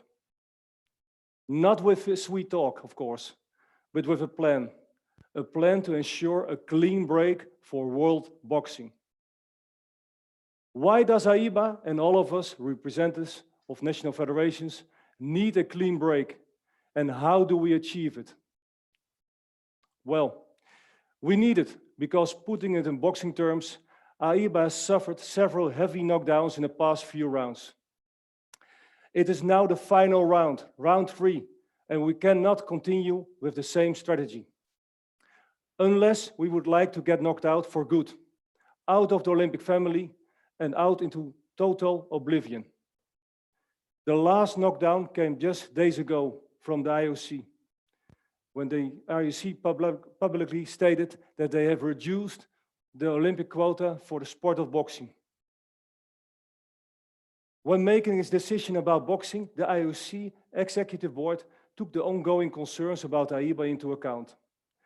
This was the diplomatic quote the IOC used, and it means AIBA is on a very wrong path. Dear delegates, unfortunately, the Executive Committee of AIBA, as well as the Reform Committee, have not been successful in getting us closer to recovering the Olympic recognition. Let me make it clear, without governing the Olympic boxing, AIBA has no future. If AIBA fails, all our national federations are likely to lose NOC and government financing. Even our privilege to govern boxing within your territories will be challenged. So how do we achieve a clean break for our sport? If you grant me the honor of leading AIBA through this crisis, I will do so with a number of values at the core: honesty, respect, excellence, teamwork, and inclusivity. When we all share and promote these values, we will be able to initiate a change within the organizational culture, which I consider to be the vast underlying issue of AIBA. Besides values, culture is determined by leadership, and the notion of renewal of leadership is outlined as one of the concerns in the IOC report. I trust that you understand this notion. You have today a unique opportunity and responsibility to initiate this important process with your vote.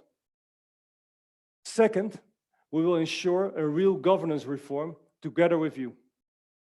We need better statutes that will include more checks and balances, ensure higher ethical standards, increase involvement in governance, and promote the autonomy of continental, regional, and national federations.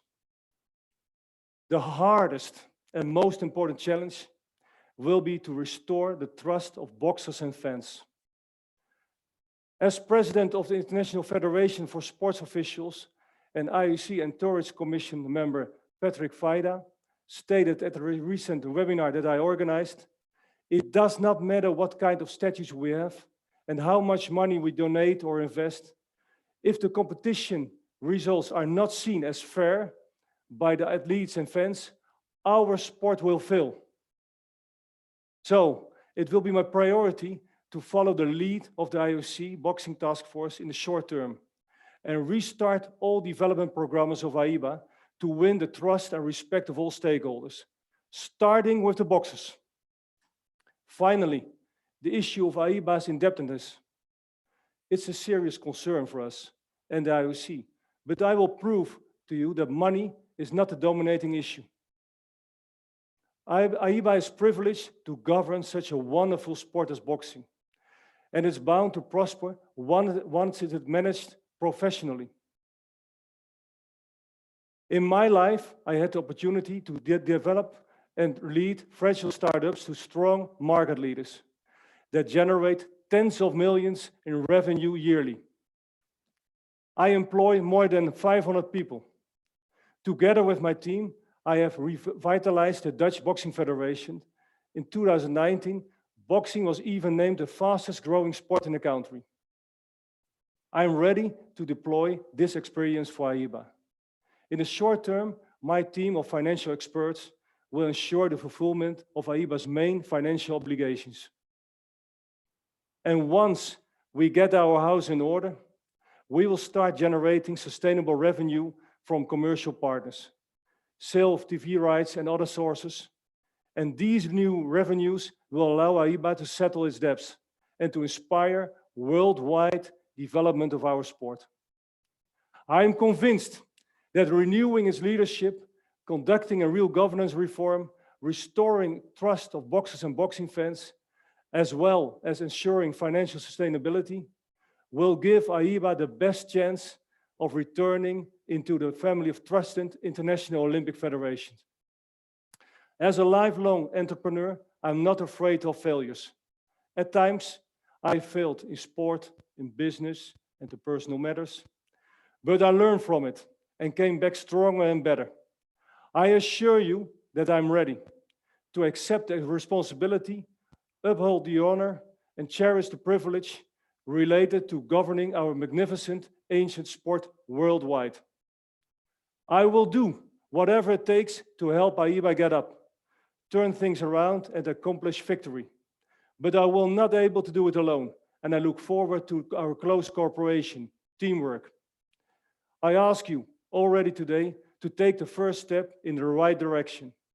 We must think long-term, embrace the responsibility, be honest with ourselves, and always put our boxers first. Thank you very much for your attention and for your kind support.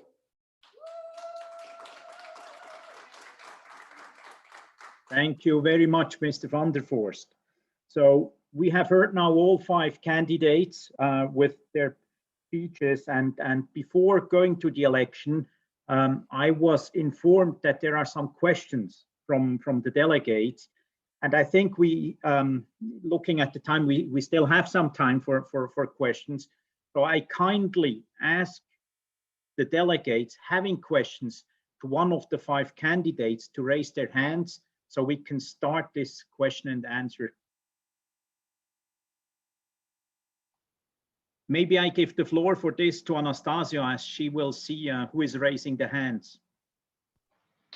Yes, of course. So just before I lowered all hands, and now I see there are more questions coming. So I give the floor to Mr. Giorgio Brunoli and then to Pierre-Eddy Daniel.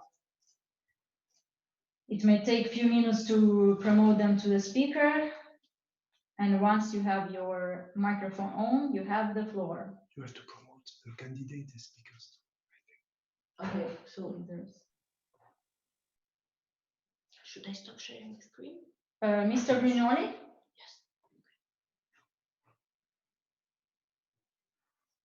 Mr. Brignoli, can you hear us? You have the floor.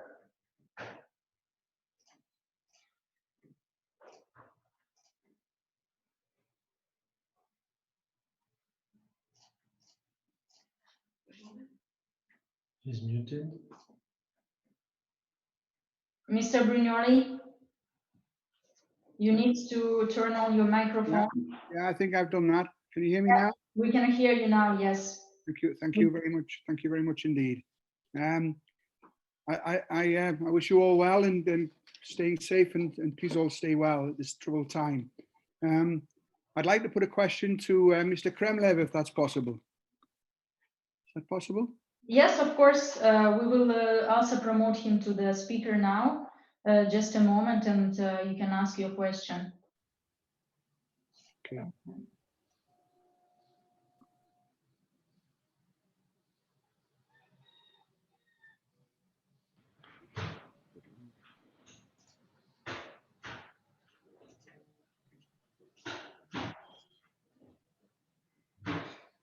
Mr. Kremlov?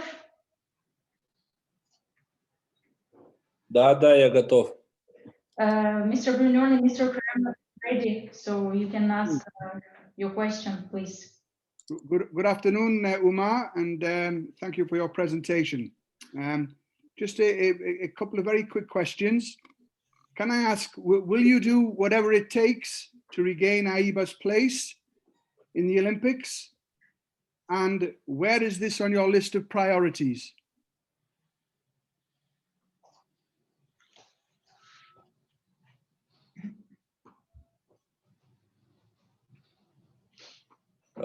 Прежде чем я говорил, что одной из главных это задач, но прежде чем ее вернуть в олимпийскую семью, это надо решить все проблемы, те, которые МОК говорит сегодня. После этих задач мы будем, когда реформируем те рекомендации, которые дает МОК, после этой рекомендации мы уже начнем работать совместно с национальными федерациями о возвращении его в олимпийскую семью АИБА.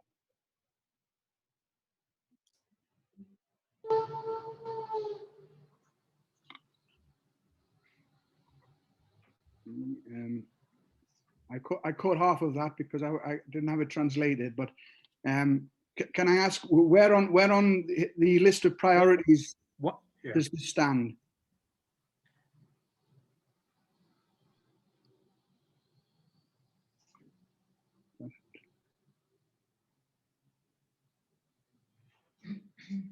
В списке моих приоритетов это первое, решить все реформы, которые рекомендует МОК.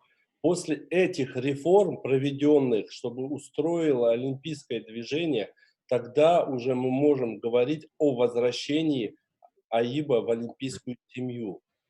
Это одна из приоритетов. Okay, thank you. One of your top priorities. Thank you. Thank you very much. Next question, please. Yes, I think we had a question from Mr. Pierre-Eddy Daniel. He should be now able to speak. Oui, et ma question sera en français. Je suis Pierre-Eddy Daniel, président de la Fédération haïtienne de boxe. Ma question est une question pendante pour les 5 candidats. Est-ce que ces candidats auraient l'amabilité, après avoir fini d'organiser des compétitions, de rejeter une partie de leur entrée aux pays qui sont les pays les plus pauvres? Car AIBA n'a jamais apporté aucun de soutien à des pays qui n'ont aucune possibilité, mais qui font des efforts pour participer toujours, soit à des congrès, soit à des compétitions. Et la question, est-ce que parmi ces candidats, il va y avoir une réinjection des montants entrés par l'AIBA après les différentes entrées aux pays les plus vulnérables? Merci.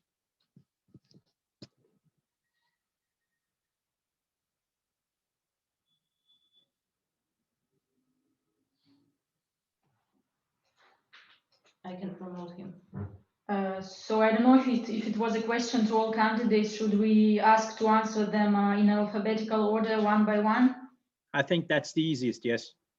Okay, so we can start with Mr. Anas Alotaiba. Thank you, Anastasia. Actually, the voice of the speaker was louder than the translation. I just want the translator to repeat the question, please.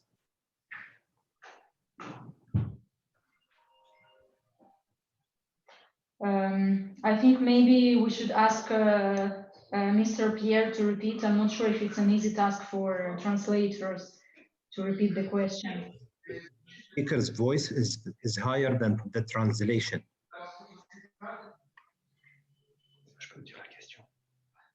Actually, we have Claude here, our legal counsel, who can. I think I remember the question. The question was that for the poorest country, what was going to be in place in order to, as kind of support to allow that they can take part in the activities of AIBA in the same way as countries who are in a better financial situation.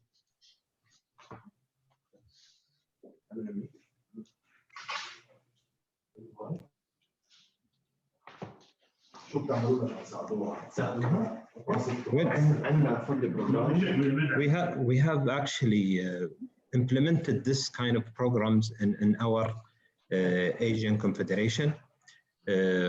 We supported many of the national federations who wanted help through the programs we developed with our major stakeholders.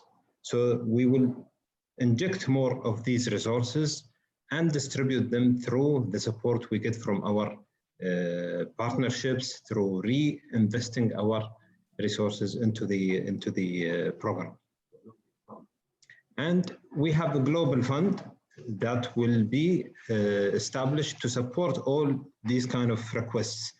Because when we assumed responsibility for the Asian Confederations, we received a lot of these requests for support. So we channeled them through the fund so that they can study the situation, see who deserves to be helped. And it was fruitful because most of the national federation who did not have the chance to participate before, they participated this time, and we increased the number of participation in Asia. And I think this will work around the world because we have many sponsors, we have many people, but before we ask for their money, we need to ask for their trust. Once they trust, they will give all the support for the national federations. Thank you, Mr. Alotaiba. Thank you. Mr. Kremlev.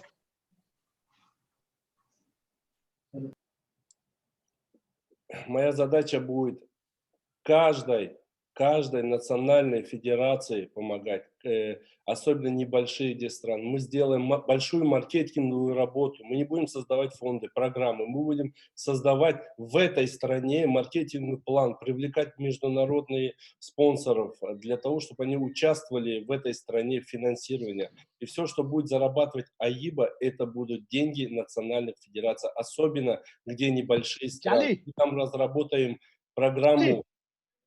Мы там разработаем программу проведения турниров на высшем уровне в каждой стране, чемпионаты национальные, АИБА будет участвовать и помогать проведению их, обучение судей, ITO и все программы менеджерские по боксу, АИБА будет лично финансировать все эти программы в каждой стране.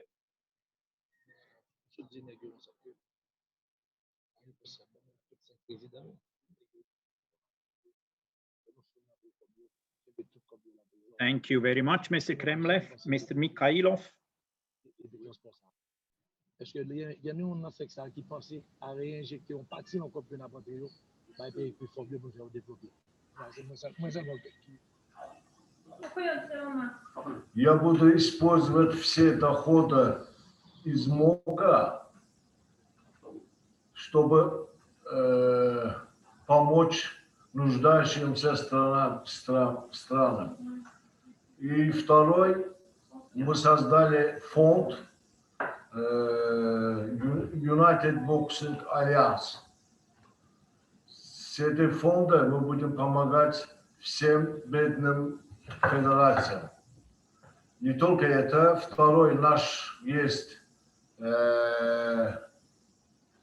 спонсоры, которые они будут заниматься с этими делами.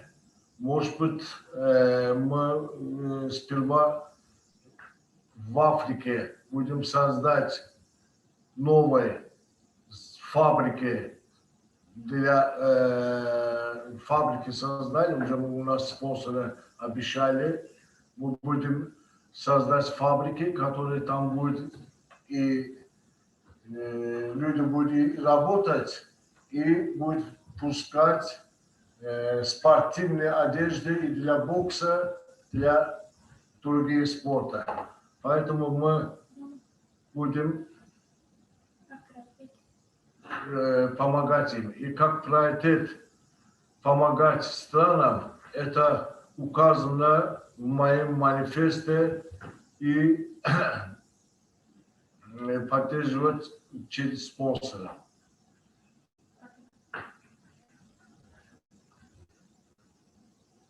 Thank you very much. Mr. Mustasane. Bonjour, Monsieur Pierre. Effectivement, je ne peux que être d'accord avec vous parce que c'était dans les plans de AIBA pour aider et assister les fédérations qui en ont besoin. Et je crois que ça devrait être pris en considération en 3 étapes. La première, c'est assister à la fédération à avoir une organisation respectable et de telle manière à avoir une fédération avec une bonne administration. Le deuxième niveau, c'est d'avoir assisté ces fédérations à avoir un niveau important par rapport aux juges arbitres qui pourraient être actifs dans le pays et aussi aider les entraîneurs à développer leur potentiel.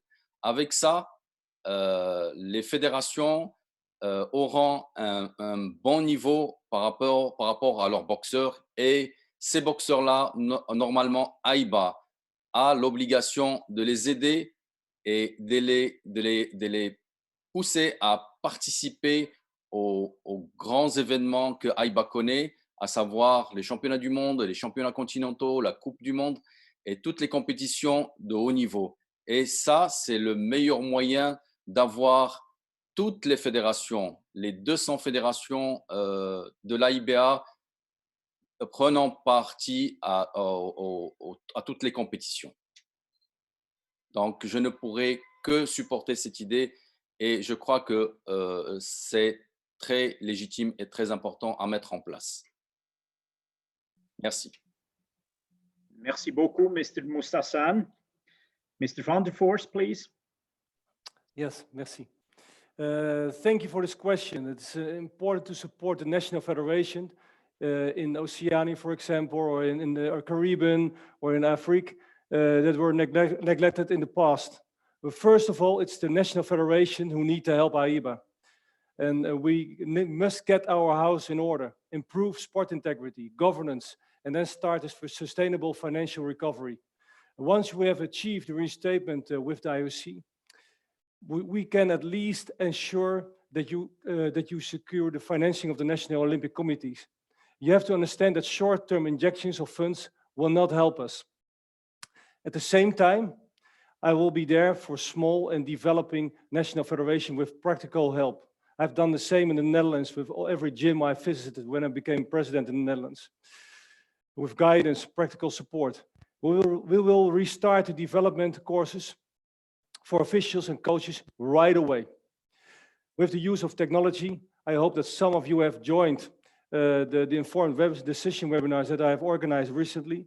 These webinars featured the best experts in the areas of sport, integrity, governance, and business development. I will provide the knowledge and the guidance necessary for you to develop the sport in your regions. And I give only realistic promises. I promise to visit all developing regions of the AIBA, all, the Caribbean, African zones, Oceania, to see for myself how things are going. This is what I did, when I was president of the Dutch Boxing Federation. I will be there for you, my dear friends. Thank you very much. I've heard that there are still a couple of questions to be raised, so I kindly ask if it's for all the candidates to really be as concise as possible. I know it's very important to speak to the family here and to show them what you want to do, but all of you made already big manifestos, I think, and they know for what you are standing as a candidate. So may I ask for the next question then?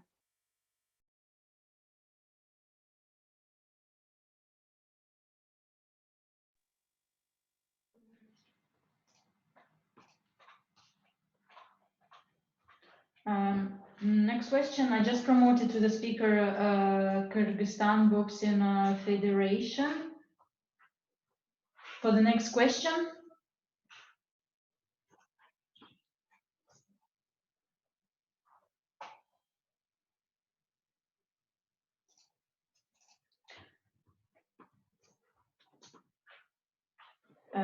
Hello, Kyrgyzstan Boxing Federation.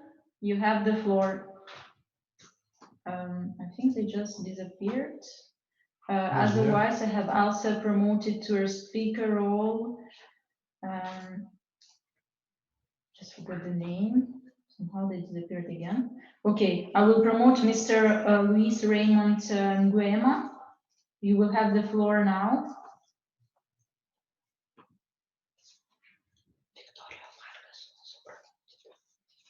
Okay. My colleague saying that Victoria Vargas is here among the speakers. So you have the floor. Hello. Yes. Yes, you can hear me? Yeah. Yes, we can hear you. Good evening from the Philippines.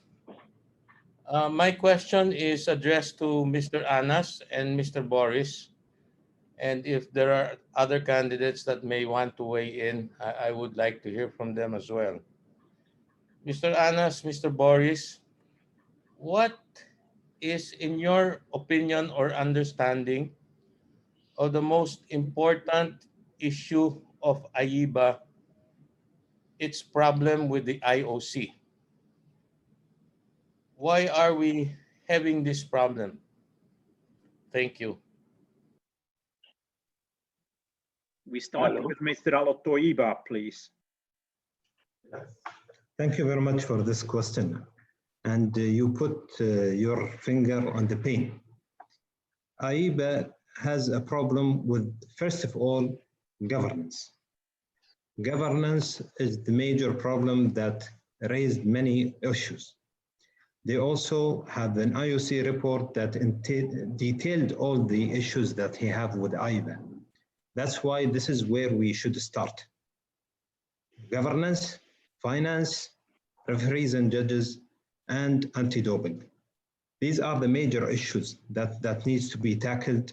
And we have a lot of things we can talk about this for many minutes, but I think we should also focus on what really will change AIBA for the future.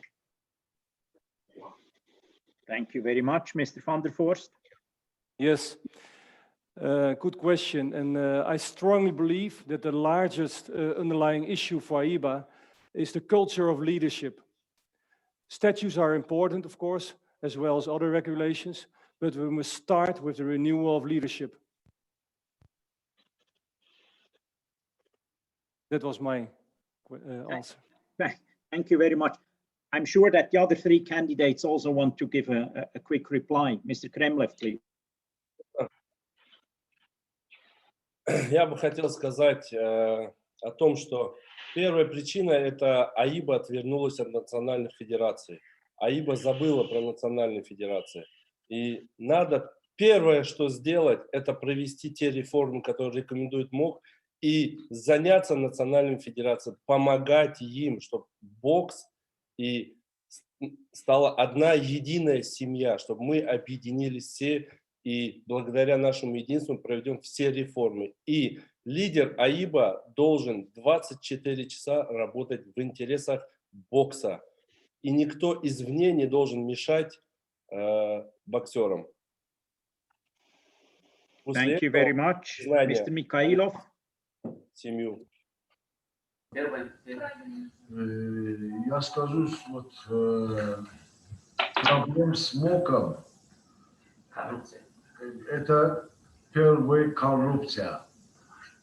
Второй недоверие судей. Поэтому и финансовое. Я знаю, что вот эта проблема должна решиться. Главное – коррупция. Второй – дисциплина и управление.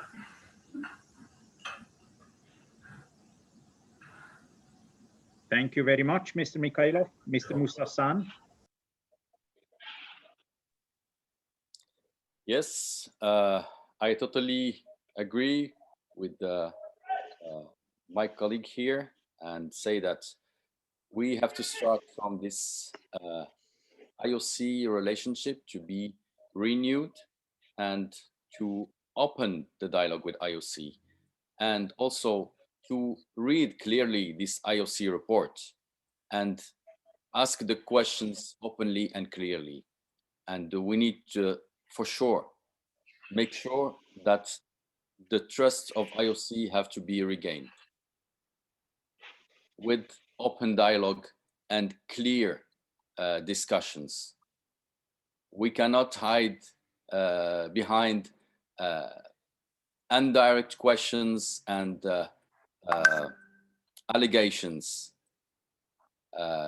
Yes, we need to open all these files and have an independent investigation within all these issues to make sure that all the questions reported by IOC have to be resolved. Thank you. Many thanks, Mr. Mustasan. Anastasia, can we have the next question, please?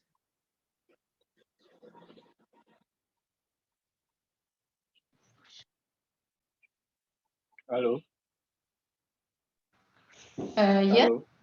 Mr. Louis Hermont, you have the floor. Oui. Bonsoir, je suis en ligne, j'espère. Yes, we can hear you very well. Ok, je vais m'exprimer en français. Déjà, je tiens à féliciter l'aboutissement de ce processus jusqu'au jour de ces élections. Donc, je tire un chapeau à l'équipe intérimaire dans un premier temps. Mais ma question se situe sur justement l'avenir de l'AIBA à travers les petites fédérations. Je dis petites fédérations parce que tout à l'heure, il y a l'ami haïtien qui a présenté une situation non négligeable. À partir de cet instant, nous savons que lors des votes similaires, les candidats ont toujours eu besoin des votants. Ils font beau visage, mais maintenant, ils tournent le dos après les élections. Je souhaite, moi, pour ma part, que nous nous mettons sur une nouvelle phase, la phase dont il faut mettre au même pied d'égalité des chances à toutes les fédérations. Parce que c'est comme s'il y a l'AIBA à plusieurs niveaux. Aujourd'hui, nous allons avoir les élections et le président qui sera élu demain ou après-demain certainement va tourner le dos aux petites fédérations. Les petites fédérations n'ont pas besoin tant de beaucoup d'argent à injecter parce que justement, ça crée toujours des troubles. Mais justement, pour la formation des jeunes qui sont des acteurs premiers de cette discipline, il nous faut de la matière de base. La matière de base, c'est-à-dire le matériel, les équipements et autres. Jadis, je sais, que l'AIBA en fournissait à travers le monde. Le monsieur haïtien a bien parlé des ristournes après les événements. Je ne pense pas que seuls les ristournes peuvent justement développer la boxe à travers les petites fédérations. Je pense également nous avons besoin d'un bon leader qui met en place une politique qui permet aux fédérations d'être autonomes et de permettre à ces poulains de pouvoir évoluer et de pouvoir se mettre au diapason avec les autres nations. Donc, c'est ce leader-là que nous aurons besoin, que nous estimons justement à juste titre qu'il soit mis en place à travers les votes qui seront effectués d'ici demain. Aussi, donc, ma dernière participation se situe sur justement les enjeux que présente je dirais, l'annihilation de la dette vis-à-vis de l'Organisation internationale olympique. Donc, est-ce que cela sera possible durant les 4 années à venir pour que la jeunesse, dans la sérénité, puisse encore bien prendre part aux échéances à venir organisées par le Comité international olympique? Donc, ceci était, je dirais, mon intervention primordiale. Merci. Merci beaucoup, Monsieur Raymond, pour l'intervention.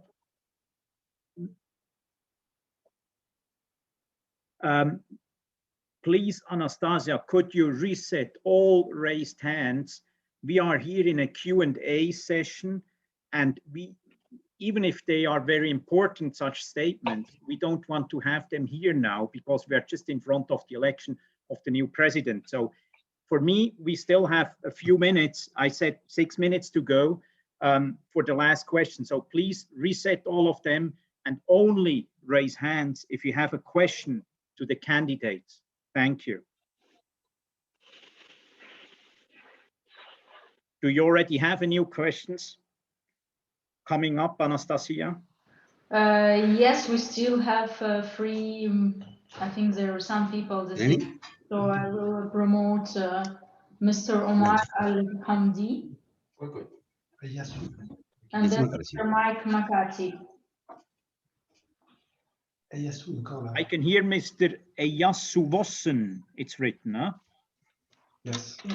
Yes, hello, can you hear me? Yes. Hello, can you hear me? This is Eyassu. Okay. You have a question to the candidates? Yes. Please go ahead. I have the question to Mr. Kremlev. If you are elected as a president, what is your plan to work with African Federation? Mr. Kremlev, please. Мой план — приехать в каждую страну, сделать маркетинговый план с каждой национальной федерацией, привлечь им финансы, привлечь им инвентарь. И мой план, чтобы в каждой национальной федерации в Африке, в Океане, в Латиноамериканской, в Азии, во всех континентах Карибской, не только в Африке, где нуждаются в помощи, сделать, поставить академии бокса, и чтобы помогать всем спортсменам и тренерам, чтобы они могли, была возможность выступать. Я это делал до, а после избрания я хочу каждой федерации лично участвовать и помогать, лично с каждым. У меня есть пример, какую работу я провел. И после избрания я ее в 2 раза увеличу, 24 часа буду работать в интересах национальных федераций.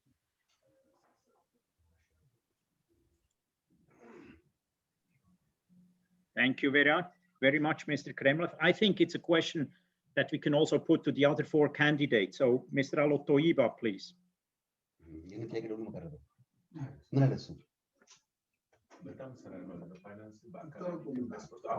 Thank you very much for this question. I think Africa is in no difference with any other continent. They need that tension, and they need the resources that everybody need. And by this, we mean to have fairness, not equality, but fairness. We need to be fair with the African continent if they need resources and if they need support. We can work together with our members, we can work together with our stakeholders to give the right support to the right people. Thank you very much, Mr. Alotoiba. With Mr. Mikhailov, please.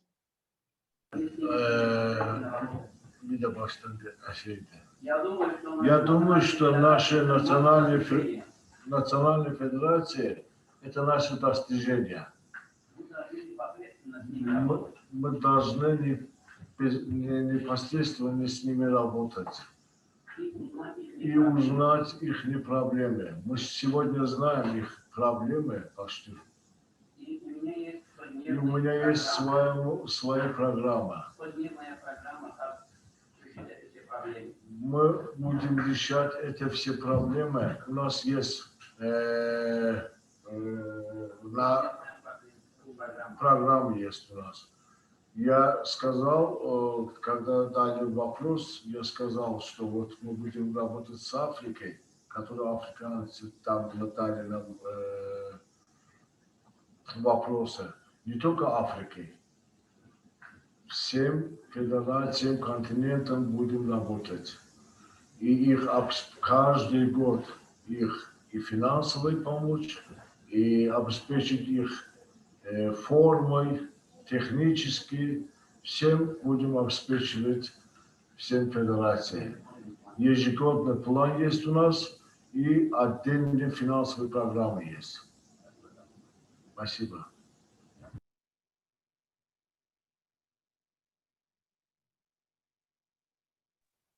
Thank you very much.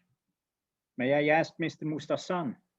Yes, it's gonna be a difficult question for me as I'm African, coming from Africa and having a clear knowledge about the lack and of resources for African national federations. But I can tell you, it's not only Africa who needs assistance. All 5 continents have national federations who are in difficulties and requesting help at all levels, not only equipment, but also competitions, sport, education, and refereeing, judging, coaching courses. So I think AIBA have the obligation to have a dedicated program to make all national federations improve. And again, this is the best way that we in the future have an AIBA competition with the 200 national federations participating. Thank you. Thank you very much. Mr. van der Vorst, please. Yes, a good question again. And thanks for that. And a personal dialogue, start a personal dialogue. And once we have reinstated the IOC, we will inspire worldwide development by raising event standards and attracting sustainable revenue from reassured partners, TV. But as I said before, I only give realistic promises. And money is, in my opinion, not the answer. Money must be the result of professional, excellent work of AIBA management together with representatives of national federations. True development comes only with the professional, sustainable approach. So if I'm granted the honor of leading AIBA, I will restart the development courses featuring top independent experts. So it's like for officials, refereeing and judges, courses for coaches, courses for managers. And so the answer about helping the countries is a part of good governance, in my opinion. And if AIBA is financial healthy, it's also to help the poor boxing countries. So and again, help me to achieve a clean break today, and we will go hand in hand to develop our national federations. Thank you very much. I think looking at the time that we spent now for question and answers, And especially looking at the faces of my friends down under, I think we have to move on. If not, it's a big risk that they will be falling asleep. So I suggest to go to the election now. And before doing so, I want to ask Peter from LUMI to tell me how many federations are logged in, just to see what the majority vote is.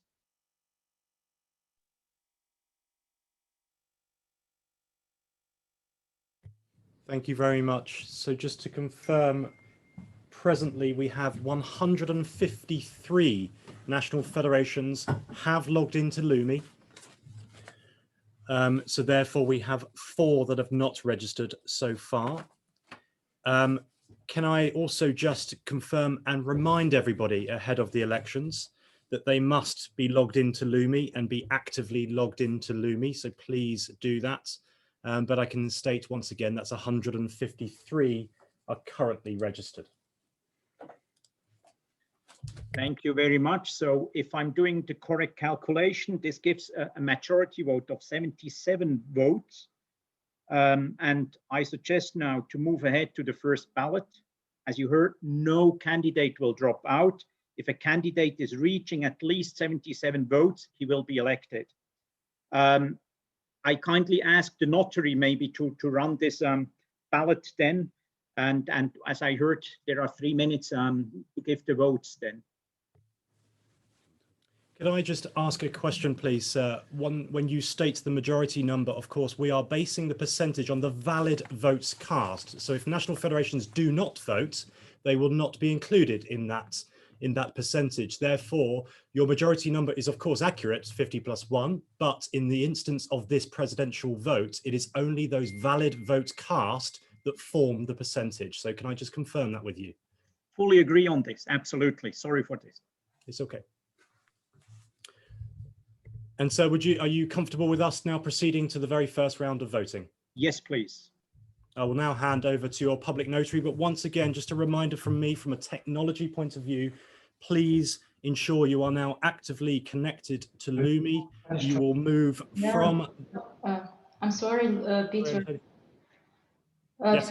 I believe we have an issue with the Spanish interpreter. I don't know if everybody can hear, so if I may suggest just to fix that issue, 5 minutes break. Okay. Is it fine with everybody? Absolutely fine from my perspective. Just obviously, please, everybody can just stay logged in to both Zoom and LUMI. To not leave, it's really, we just need to fix, because we have only one interpreter currently working and for a long time now. And we need to make sure that the second one joins to help. Okay. Okay, so if just everybody don't leave LUMI, don't leave this conference, we will just fix quickly this problem, technical problem. Thank you very much. Thanks, Anastasia. We will wait for you to reconvene.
Yeah, we should Hello, start. everybody, again. Sorry for these technical issues. I think now we managed to have the Spanish interpretation back. So I believe we can continue the meeting, and even though the second interpreter will not be able to connect, we have the one who is ready to continue the meeting. Yes, we can hear you.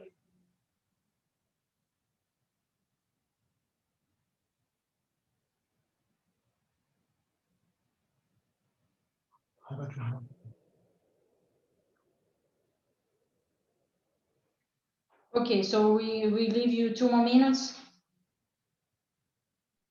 Okay. No, we have no time. Okay, thank you.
Hello, everybody. May I quickly intervene? There was apparently a request from the Russian Federation to have the floor, as I heard.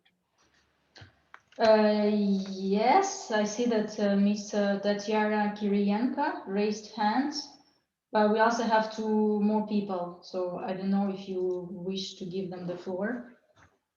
First. Let's hear about what it is, huh? But Okay. I suggest then to move ahead quite fast with the election. But let's give Russia then the floor. Okay, I will give the floor then to Ms. Tatiana Kiriyenko. Thank you.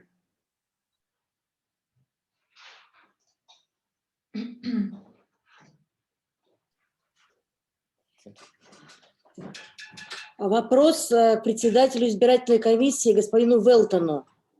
Вопрос следующего порядка. Сейчас делегатам, которые голосуют, было разослано СМС-сообщение с телефонного номера, с которого ранее был размещен и рассылался манифест азербайджанского кандидата в президенты Аиба. И является ли это правильным сейчас во время уже процедуры организации и прохождения самого Конгресса? В СМС-сообщении продолжается агитация за азербайджанского кандидата на пост президента Аиба. Мы считаем, что это неправильно и идет нарушение дисциплинарно-этических норм, самой процедуры прохождения Конгресса. Считаете ли вы это правильным или нет? Господин Велтон.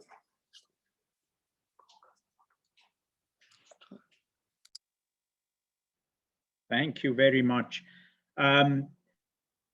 As I mentioned already in the introduction, I am really astonished what is ongoing here. We are adult people.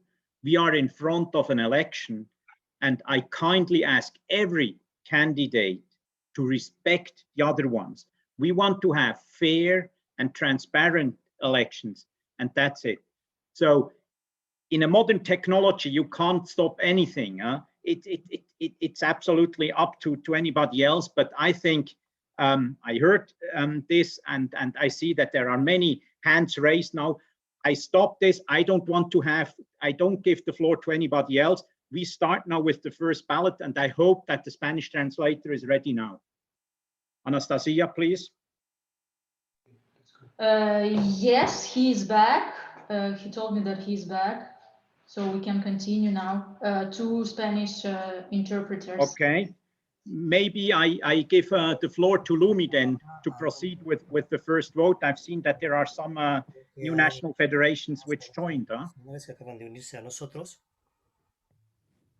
Yes, thank you very much. So just to inform you that we now have 155 national federations have logged into Lumi at some point during this Congress. So that's 155. And we're just placing that on screen now just for your confirmation. So I think just from me, a very last point from me, can I please now ensure that all eligible voting delegates, can we now ensure that you move to the Lumi voting portal platform and ensure that you are now ready for the vote, and I will hand over to your public notary to conduct the voting process for this election.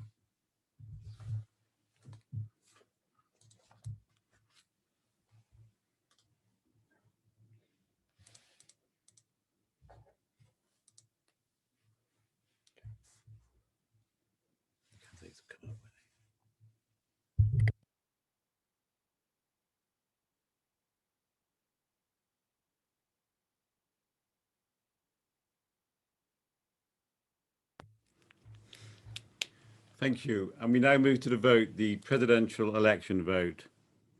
I will now read out the names of the candidates. Anas Al-Otaba, Umar Kremlev, Suleiman Mikhailov, Mohamed Mustasan, and Boris van der Vorst. The poll is now open.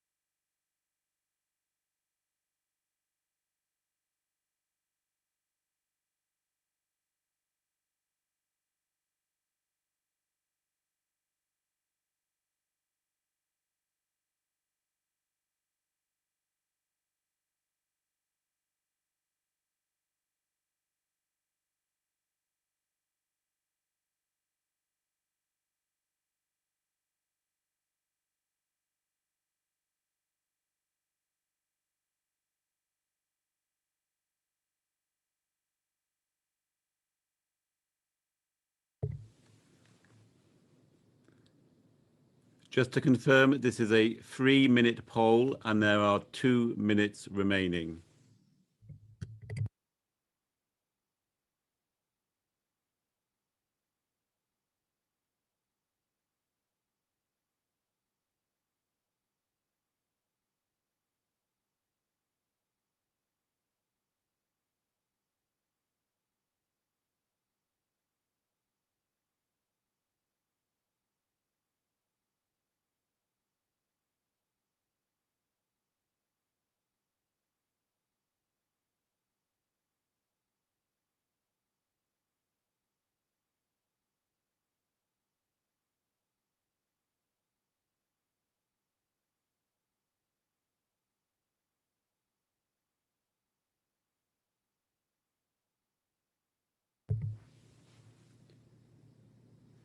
The poll will close in 1 minute.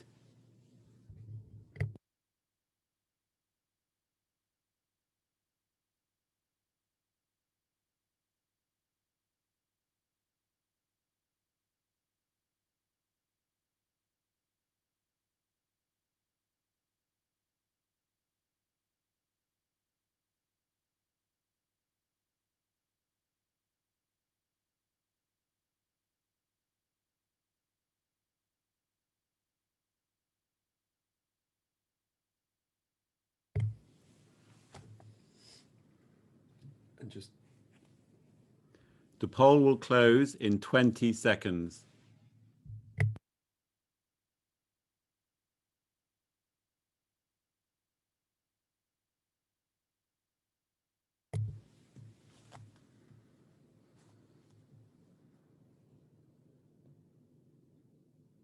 The poll is now closed.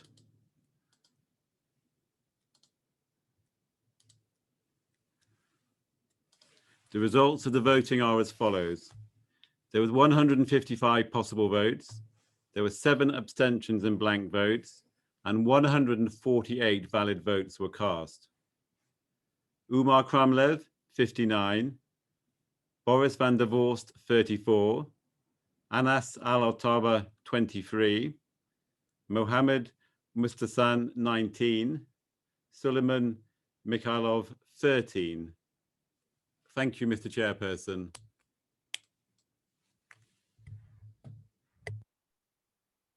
Thank you very much. So with this, we see that no one reached a majority so far, and we move ahead then to the second ballot, where the one candidate with the lowest numbers will drop out. May I kindly ask to proceed with the second ballot? So to confirm, Mr. Chair, we are going to do a second round of voting with the same set of candidates. That is a second round of voting with exactly the same set of candidates. And I will now hand over to your public notary to conduct the voting. Thank you. If we now move to the second round of the election, and the candidates for president are as follows. Anas Al-Otaba, Umar Kremlev, Suleiman Mikhailov, Mohammed Mustasan, and Boris van der Vorst. The poll is now open.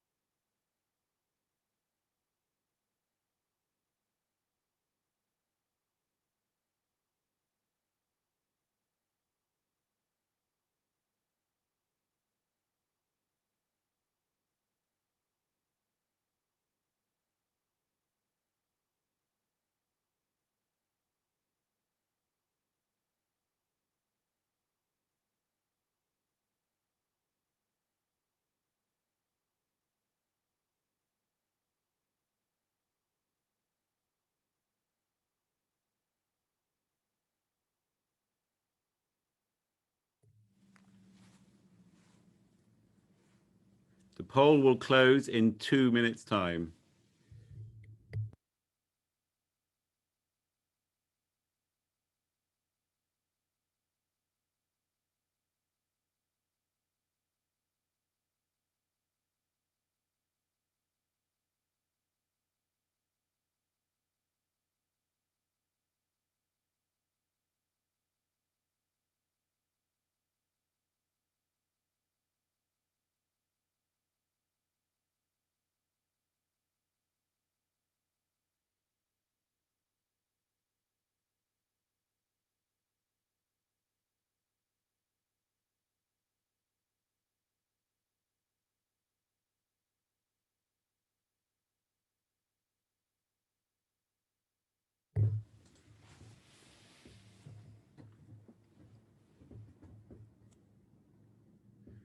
The poll will close in 1 minute.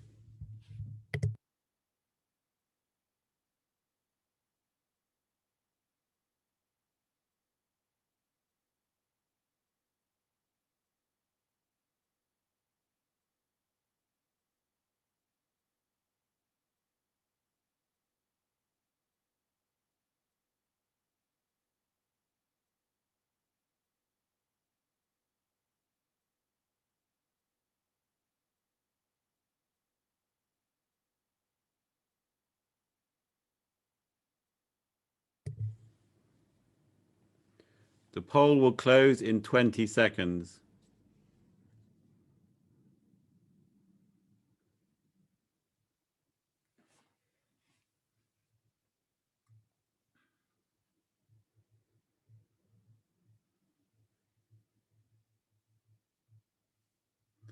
The poll is now closed.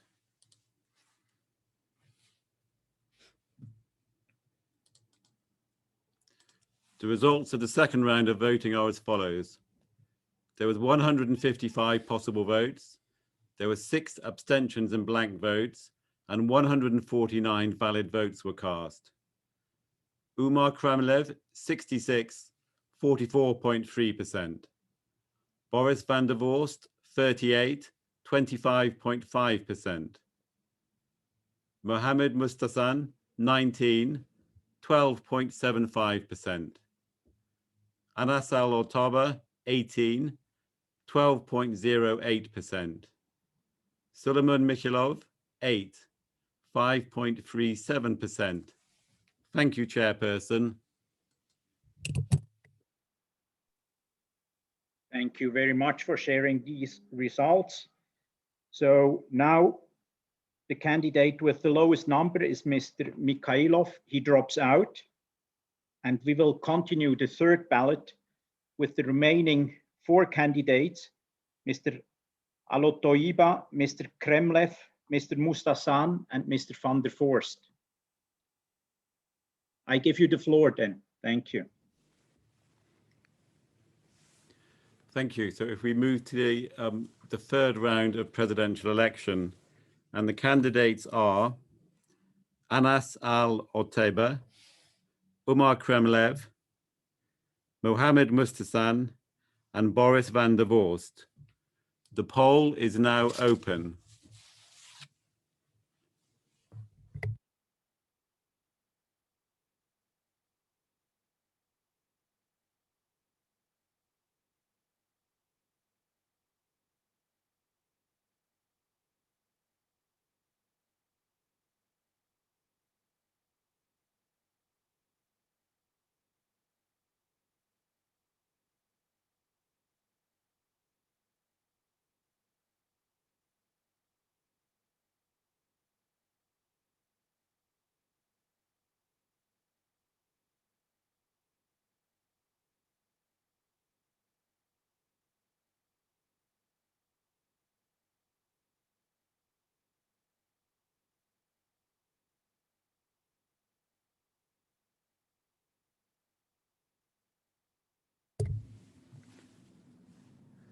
The poll will close in 2 minutes.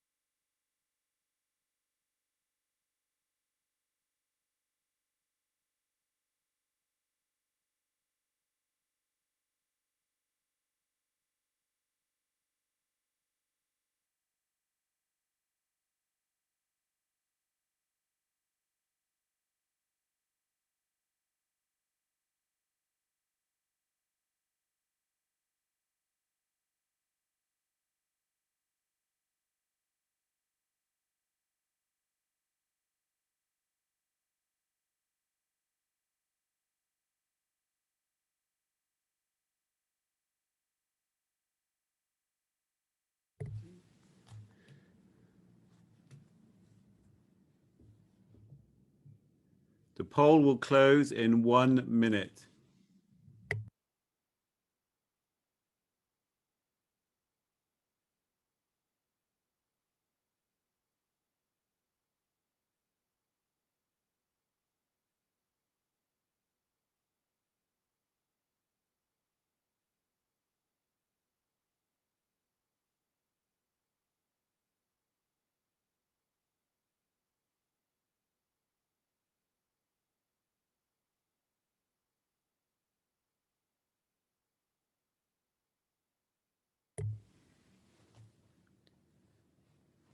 The poll will close in 20 seconds.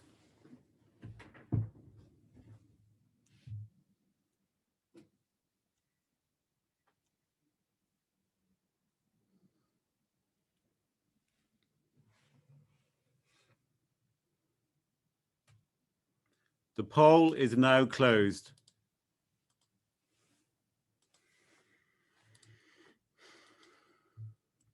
The results of the third round of voting are as follows.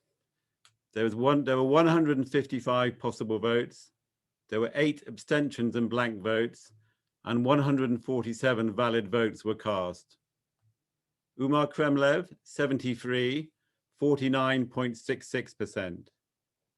Boris van der Vorst, 38, 25.85%. Mohammed Mustasan, 22, 14.97%. Anas Al-Otaba, 14, 9.52%. Thank you, Chairperson. Thank you very much. That was a very close race, I see. Out of the 147 votes, the majority would have been 74. So Mr. Kremlev missed it by 1 vote, if that's correct. And we move ahead then to the 4th ballot, leaving on the way, unfortunately, Mr. Al-Otaiba. He was the candidate with the minor votes, 14 votes. So remaining candidates are Mr. Kremlev, Mr. Mustasan, and Mr. van der Vorst. You can continue with the 4th round, please.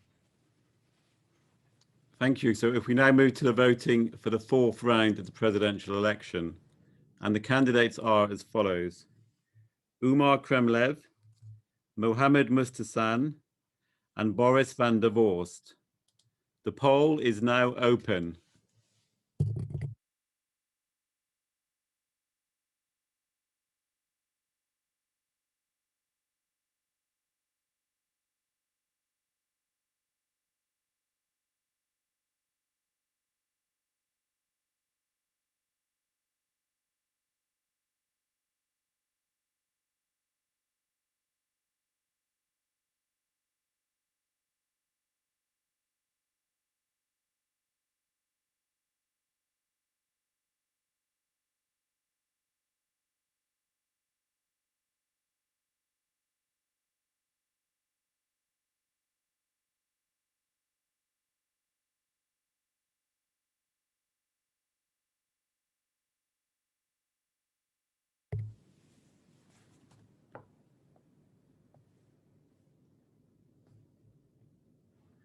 Poll will close in 2 minutes.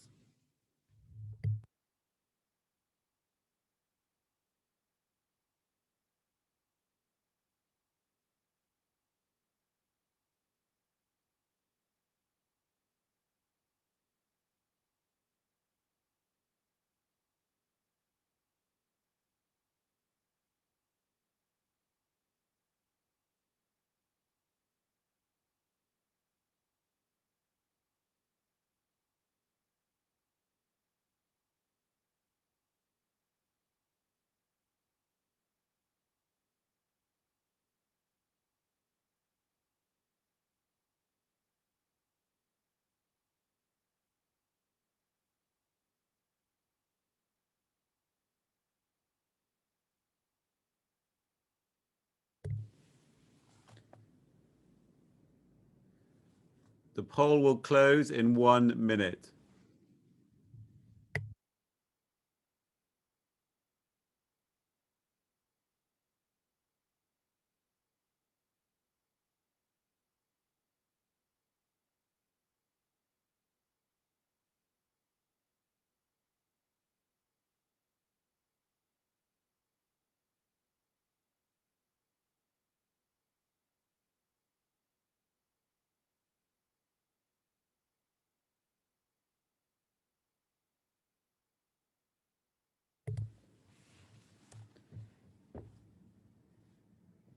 The poll will close in 20 seconds.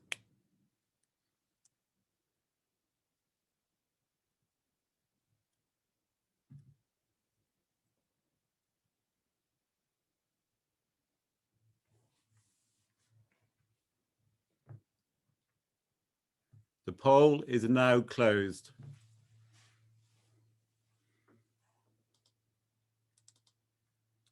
The results of the 4th round of voting are as follows. There was 155 possible votes. There were 5 abstentions and blank votes, and 150 valid votes were cast. Umar Kremlev, 86, 57.33%. Boris van der Vorst, 45, 30%. Mohammed Mustasan, 19, 12.67%. Thank you, Chairperson. Thank you very much. Looking at the valid votes of 150 gives a majority of 76 votes, which means elected as new president of AIBA is Mr. Kremlev with 86 votes. My congratulations, and you have the floor for your speech as new president. Thank you.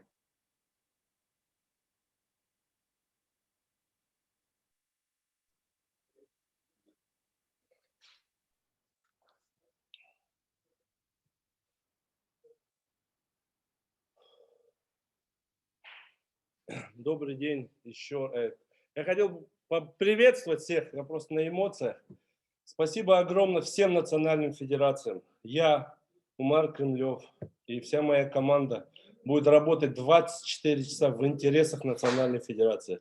Я сделаю все возможное, чтобы ни одна национальная федерация не осталась без помощи. Я буду работать с понедельника, принимать все обращения ваши.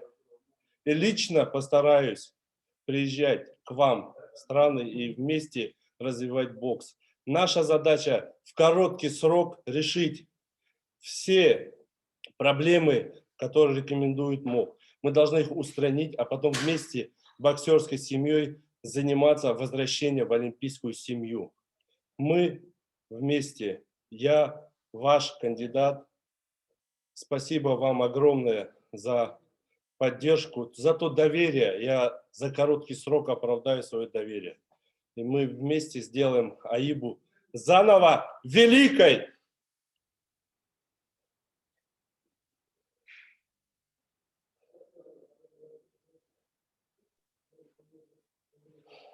Thank you very much, Mr. Kremlev, and congratulations once more.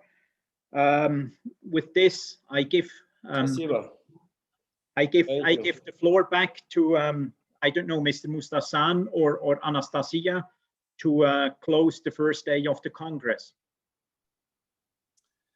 Thank you, Mr. Bernard. First of all, I would like to congratulate Mr. Umar Kremlev for becoming the new AIBA president.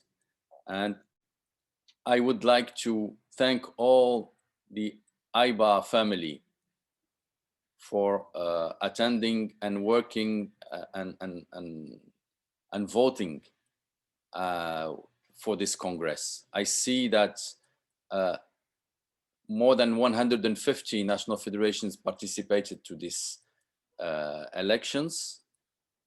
And I hope the 200 national federations will work actively and collaborate all together for the best of our sport. Thank you so much. We will close this first day of the Congress and waiting for you tomorrow for the second day of the Congress. Thank you very much. Thank you very much.